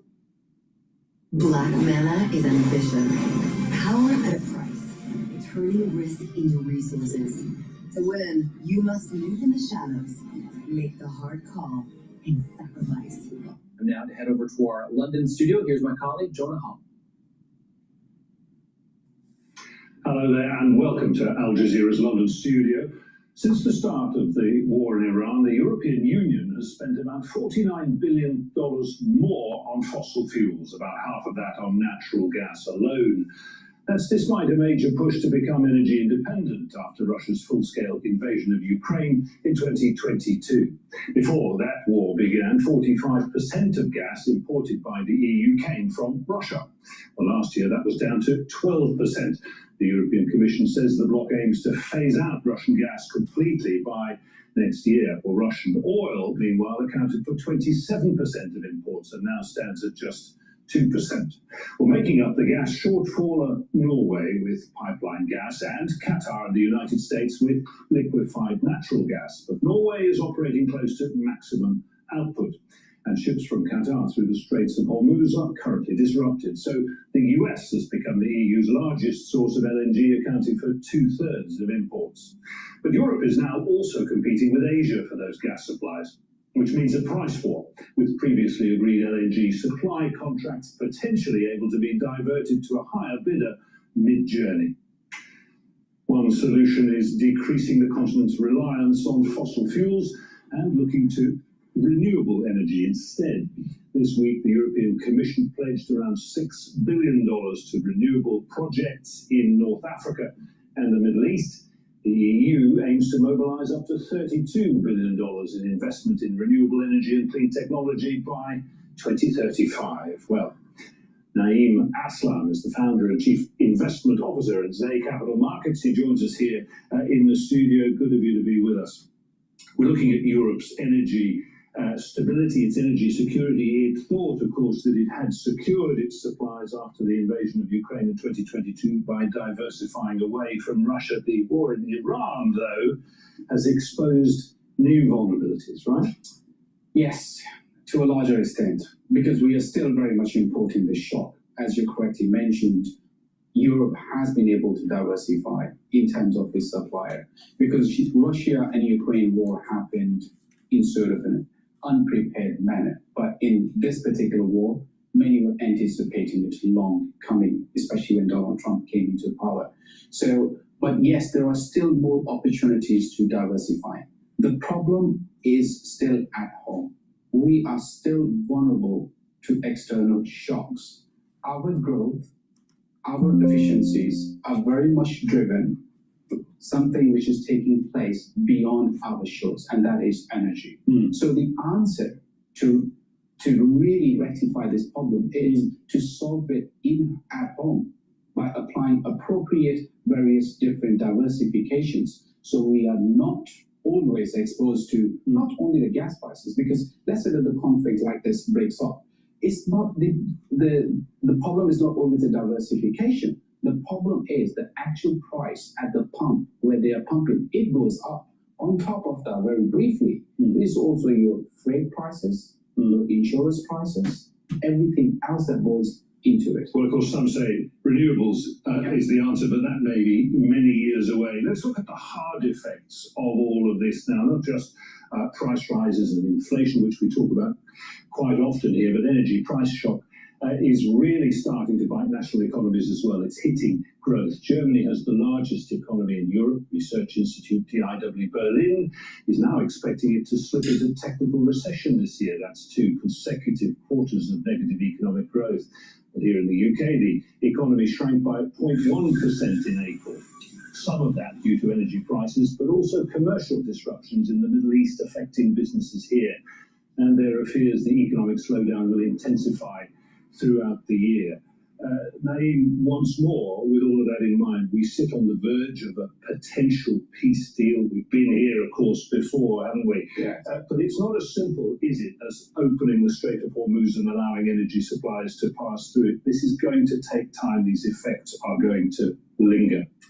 100%, because we are hostage in a short-term position. The long-term solutions are very different in terms of renewable.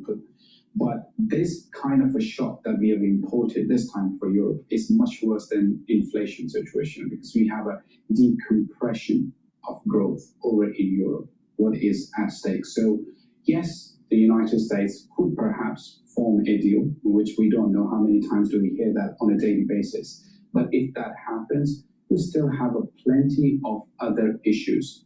Consumers are already paying higher. Prices are already going up.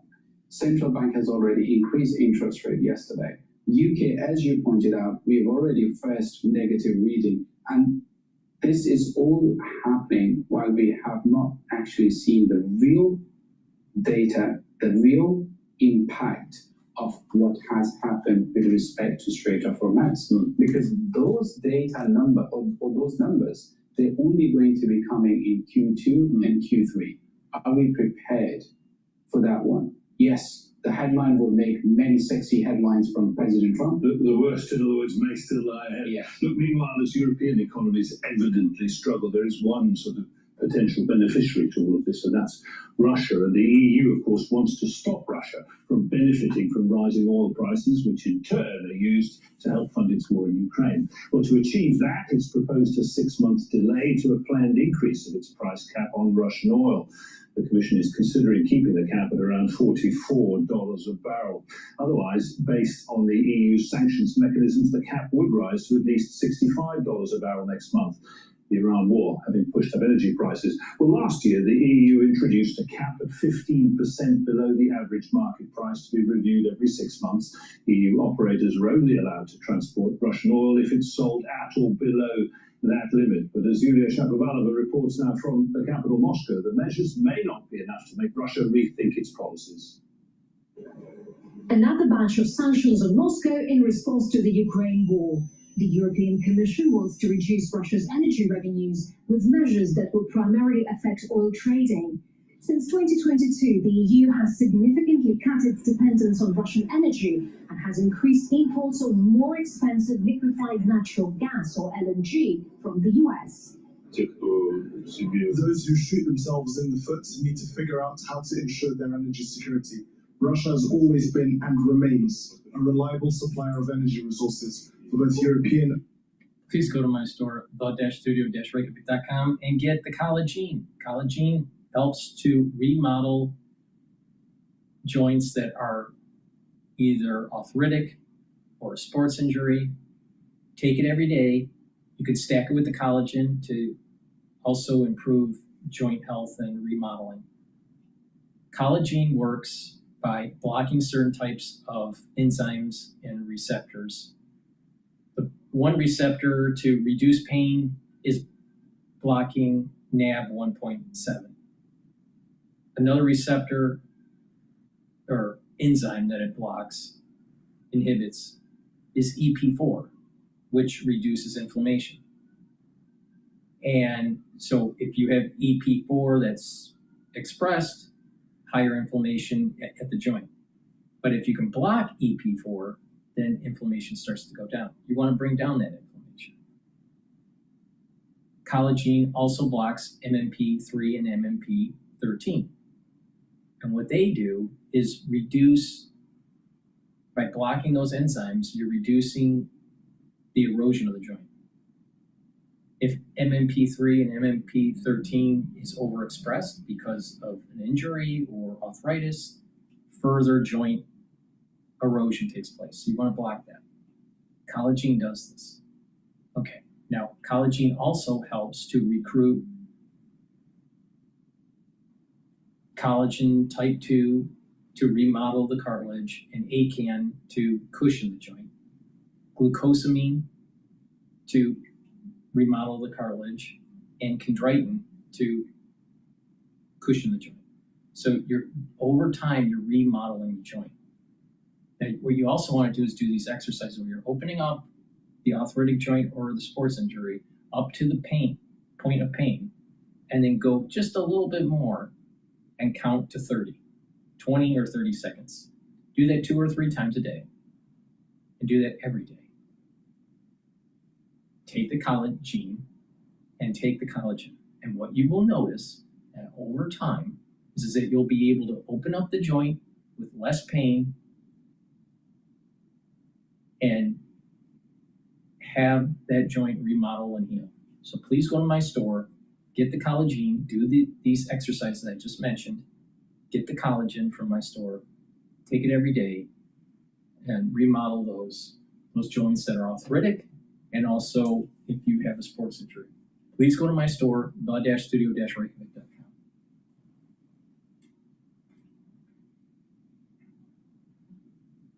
All right, let's listen to Bloomberg here.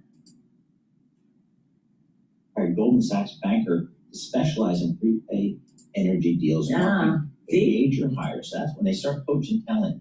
That's when the banks are saying, "Oh, we might have." It has shades of like 2007 when everyone decided to get into subprime mortgages because it was a good thing to do. Right, exactly. I mean, it wasn't. I know. Very good. All right, Aaron, thanks so much for joining us. Aaron Hudson, Bloomberg Municipal Bond Reporter, giving us the latest on the bond market. Mini bond market opening its arms to some of this AI build here. Speaking of the AI build, SpaceX are still waiting for that thing to open. Indications of interest around $150. Remember this thing priced at $135. Let's check in with Seema Shah. She's the Vice President of Research and Insights at Sensor Tower. Seema, I guess one of my challenges is how do you position this company? It's a rocket company. It's got some AI in there. It's got some connectivity. I think they call it. You know, some of the broadband. AI. How do you think? I mean, by Telecom. and large, 75% of their revenue is coming from connectivity, aka Starlink. So that really is the bulk of the business. AI is about 800 million, significantly smaller. Like, But it's going to eat up a lot of the capital. Yes, but it's not where the majority, the non-sexy business that's actually, Contributing. growing, or the greatest revenue contributor. So I think at this point, I think it's still really more in that connectivity space, but obviously you have the option on the AI portion of the business, right? What worries you the most as you look through the numbers here, the contributions from these different lines of businesses, and then compare that with the pricing of the IPO and some of the promises that they're making? Yes. So objectively, I can't say too much about the pricing, but I will say at $4.5 billion in revenue for the whole thing, the valuation is very high compared to, say, like Walmart, for example, that might make $4.5 billion in a couple of days. So that is one perspective that I'm coming from, but I guess like the AI space, which is really the option, the growth driver, is increasingly becoming very competitive. And while ChatGPT is still the largest, hit 1 billion MAUs, Claude is also growing rapidly, and Claude seems to be pivoting more to enterprise with Claude for Work. So they have many more of their users on desktop than on mobile, relatively speaking. And Grok is not in that top 3, it's in the top 8 in terms of size. It only has 52 million active users globally. So that's 1 billion for ChatGPT, 400 million for Gemini, then 52 for Grok, and then 37 for Claude. Claude's growth rate is accelerating. A lot of it was due to what happened in March when Anthropic pulled back from the Department of War, and then they got a huge surge. Claude went to #1 on the App Store charts and has maintained that elevated positioning since then. Yeah. I saw in the prospectus something I hadn't seen since the days I was writing prospectuses back in the late 90s. Total addressable market. And we can't talk enough about this because it's so mind-blowing, the numbers. $28 Trillion, trillion. yes. Do we have any idea? I watched the video. I didn't see any breakdown really too much. No. Do we know what that is? I don't, but as you were saying, it reminds me of 2007. It reminds me of 2000, 1999, where everybody's TAM was like, if I had this many eyeballs, it would be that. So more of a skeptic about this. Again, but that is, it doesn't make sense how it could be that big and none of your other competitors in any of these sectors have ever hit or mentioned a TAM of that magnitude. Yeah, I mean, the way we did it back in the day was, hey, here's the global pet food market. We think the internet's going to take 30% of that. Exactly. And we think that company X is going to take 10% of the market share. That implies revenue of line. Right. Yes, but that's hedging. This is just.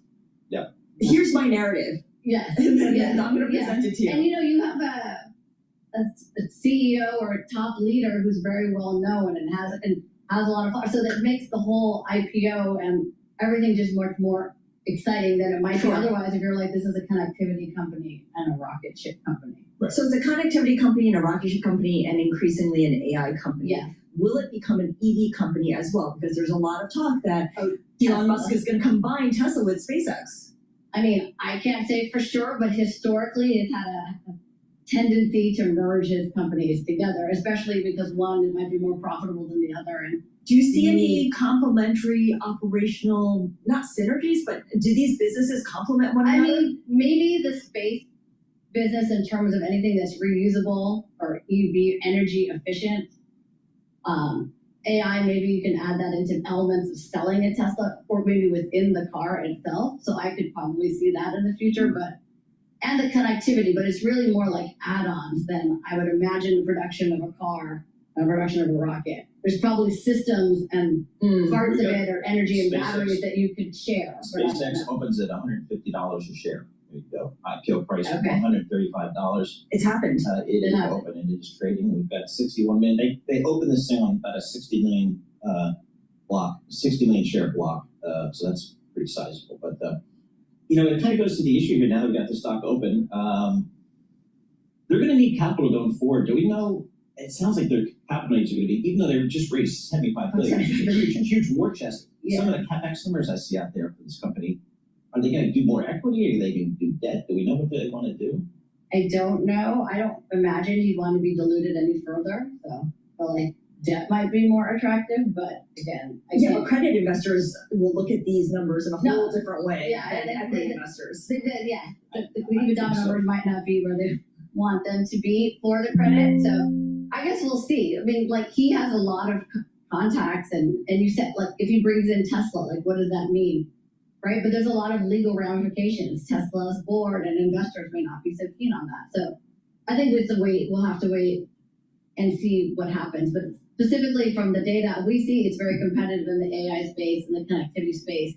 They've really ramped up their advertising for Grok, and and X's revenue is still down by our numbers, 60% from the time previous to him acquiring the company to now. So I still think. All right, so on the telemetry feed that I have that's through YouTube, we're making history here. So on the dashboard, I have SpaceX, it's SPCX. It opened up. Right now it's trading at 159.12. And you see the first 4 candles, minute candles. This is history in the making here. So enjoy. A number that would, for most IPOs, would be considered, what you'd hope to achieve. But in the sense of this IPO, there's a lot of hype and enthusiasm, and a lot of people involved in this deal. I think maybe people were hoping for a bigger number. I really like the fact that you started there because the headlines were crossing as of the first 30 minutes of trade, and the initial headline was that it was indicated to open at $175 a piece, and it's been steadily going down. We've gotten headlines about, now it's 174, now it's 172, now it's 170, all the way down to 150. Is that a bad sign? Yeah, well, just to understand the process a bit better, I mean, Morgan Stanley is a stabilization agent for the IPO, and they also have the role of opening the IPO. But basically, that process involves bringing together all these buyers and sellers for this opening print, and you want to make sure that the opening print is sort of ideally as fair a price as you can get. And generally speaking, from what I'm told, that banks like to have about 500. So, you can see the number there was around 60 million shares, and the IPO was 500. So, about 10% of the stock basically went through in the opening print. That's about standard, right? But that allows the banks to be sort of confident, I guess, that taking the buyers and the sellers together, the price that you're opening the stock at is the price that the market wants to pay. And then looking at the success of this first day trading, one measure of it will be like where the stock closed, and you want the stock to close near to or ideally above where it opened. You don't want it to you want to open the stock really high and then it end the day low, because that would mean that a lot of people lost money. So that's the art of opening an IPO. But this is just all 1 day's trading and many days ahead. Yeah, that's exactly right. We got close to 100 million shares trading hands here again, about $159, $160 a share, open to 150 after pricing at 135 here. How long typically will we see, I guess, higher than usual volume when a company goes public? Does it all get kind of exercised the first day? Does it last a few days? Yeah, I think from my experience, the first day will be the heaviest day for a while. I mean, the first few days will also be relatively heavy. I mean, SpaceX, the interesting thing with IPOs is that, the art of executing IPOs is to try and place the stock with as many long-term investors as you can, and investors that won't sell. But there's always a portion of the stock you want to get to people who are traders, because obviously we want some stock to be in the market for people to buy and sell, and not to sort of overly exaggerate the price if there's a real supply and demand imbalance. But I think they from the institutional book, they allocated like 70% of the deal to what they call long-only investors, or people are not traders, but you are going to have an element of the, as you know from your experience, you're going to have an element of the book that's got to be going to people who are a bit more short term. But the first day will probably be the biggest day of trading. I mean, it may be different from SpaceX, but I mean, when you go and see SpaceX do maybe they'll do another stock sale in the future, or some sort of corporate event. There might be a day when it's higher, but this could be, it could be the highest day of trading for the stock. It's interesting. I'm just looking at the Rich Go function on the Bloomberg terminal. Had Elon's stake in SpaceX valued at $135 a share, which placed him, again, farther away, the number one richest person on the planet with a net worth of $970 billion. Now, with the rise in the price, he's well over a trillionaire. So there you go. That's also kind of an interesting event there. In the world's history, I guess. Yeah, on paper, of course. On paper. Of course, exactly right. This has to be, I'm going to call, you kind of trade like this today, you call this a successful IPO, and a successful historic IPO for many reasons, not the least of which is the dollars involved. That bodes well, I would think, for the Anthropics of the world, the OpenAIs of the world, which have also filed registration statements to go public. This has got to be a good sign. Well, I think we'll see how the stock trades today. I mean, to be honest, coming out 11% out of the gate, you probably might be a little worried that it could drift back and maybe end not as well. But I think the banks have put a lot of work into this. So maybe they know that they can get it to finish around where it's opened here, or maybe there's some more enthusiasm for the rest of the day. But I think it shows you that 75 billion is. I mean, we've reported this as a huge number. It's a record deal, but I think even the senior person there at Goldman Sachs today, I saw them note, and something I've been thinking a lot about is that, the numbers we talk about these days are so much larger than even a few years ago. We talk about trillions just offhand, and just to kind of bring up something philosophical, as we look at the dashboard for SpaceX, it's now trading at 166, 167. And now we have 1, 2, 3, 4, 5, 6, 7, 8, 9 candles, right? It's very similar to looking at a rocket, and it's launching up from its launch pad. And as it's ascending and moving farther and farther away from the Earth and closer to orbit, the visual aspect of the rocket gets smaller and smaller. So you're seeing almost like the vapor trail of SpaceX being launched for the IPO through these candles that are being shown on the screen here. You will never see this again. This is a one-time event here for SpaceX.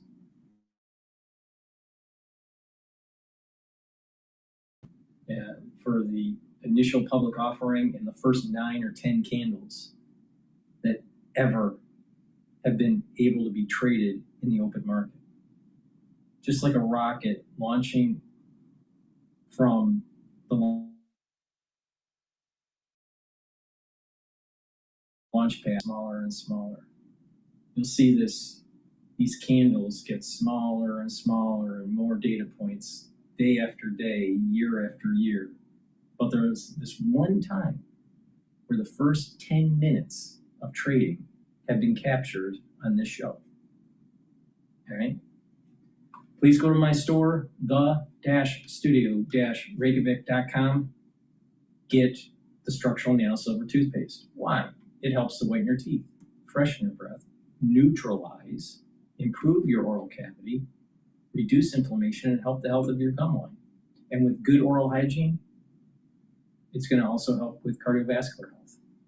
Now, this toothpaste does not have fluoride. So please go to my store, get a few tubes of this toothpaste, use it every day, especially during the cold season. I also have structural nano silver gels. You can get it in a tube form or the quick dispenser form called Renew. Use it the same way, it's dual purpose. You can use it as a daily skincare to help the topical part of your skin. You can use it on a cut, an abrasion, or a minor burn and help to heal it quicker. You can use it if you're not feeling well or someone around you is not feeling well because of the cold season.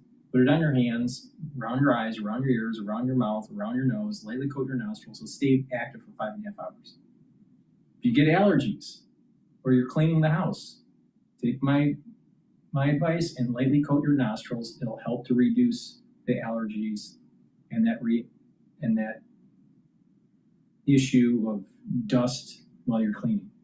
So please go to my store, get the structural nano silver gel. Very high quality. And C60. C60 is a very strong antioxidant.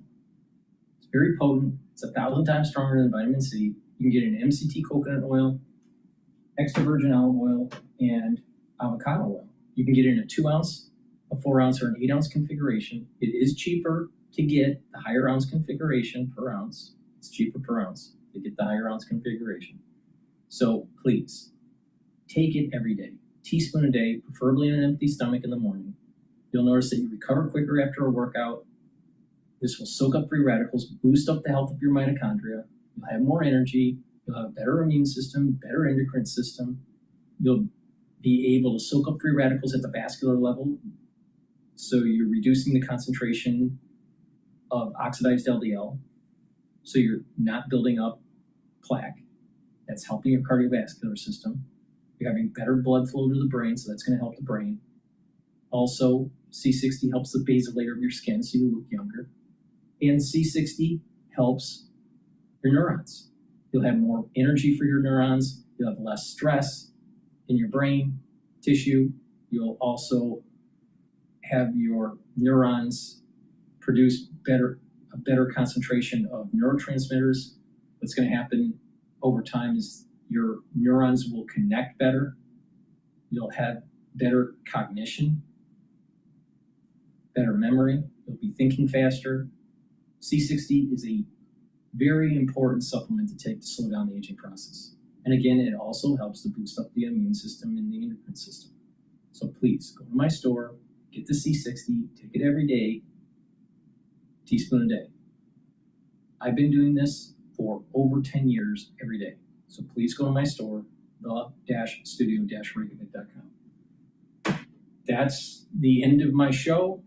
We have now seen the IPO of SpaceX.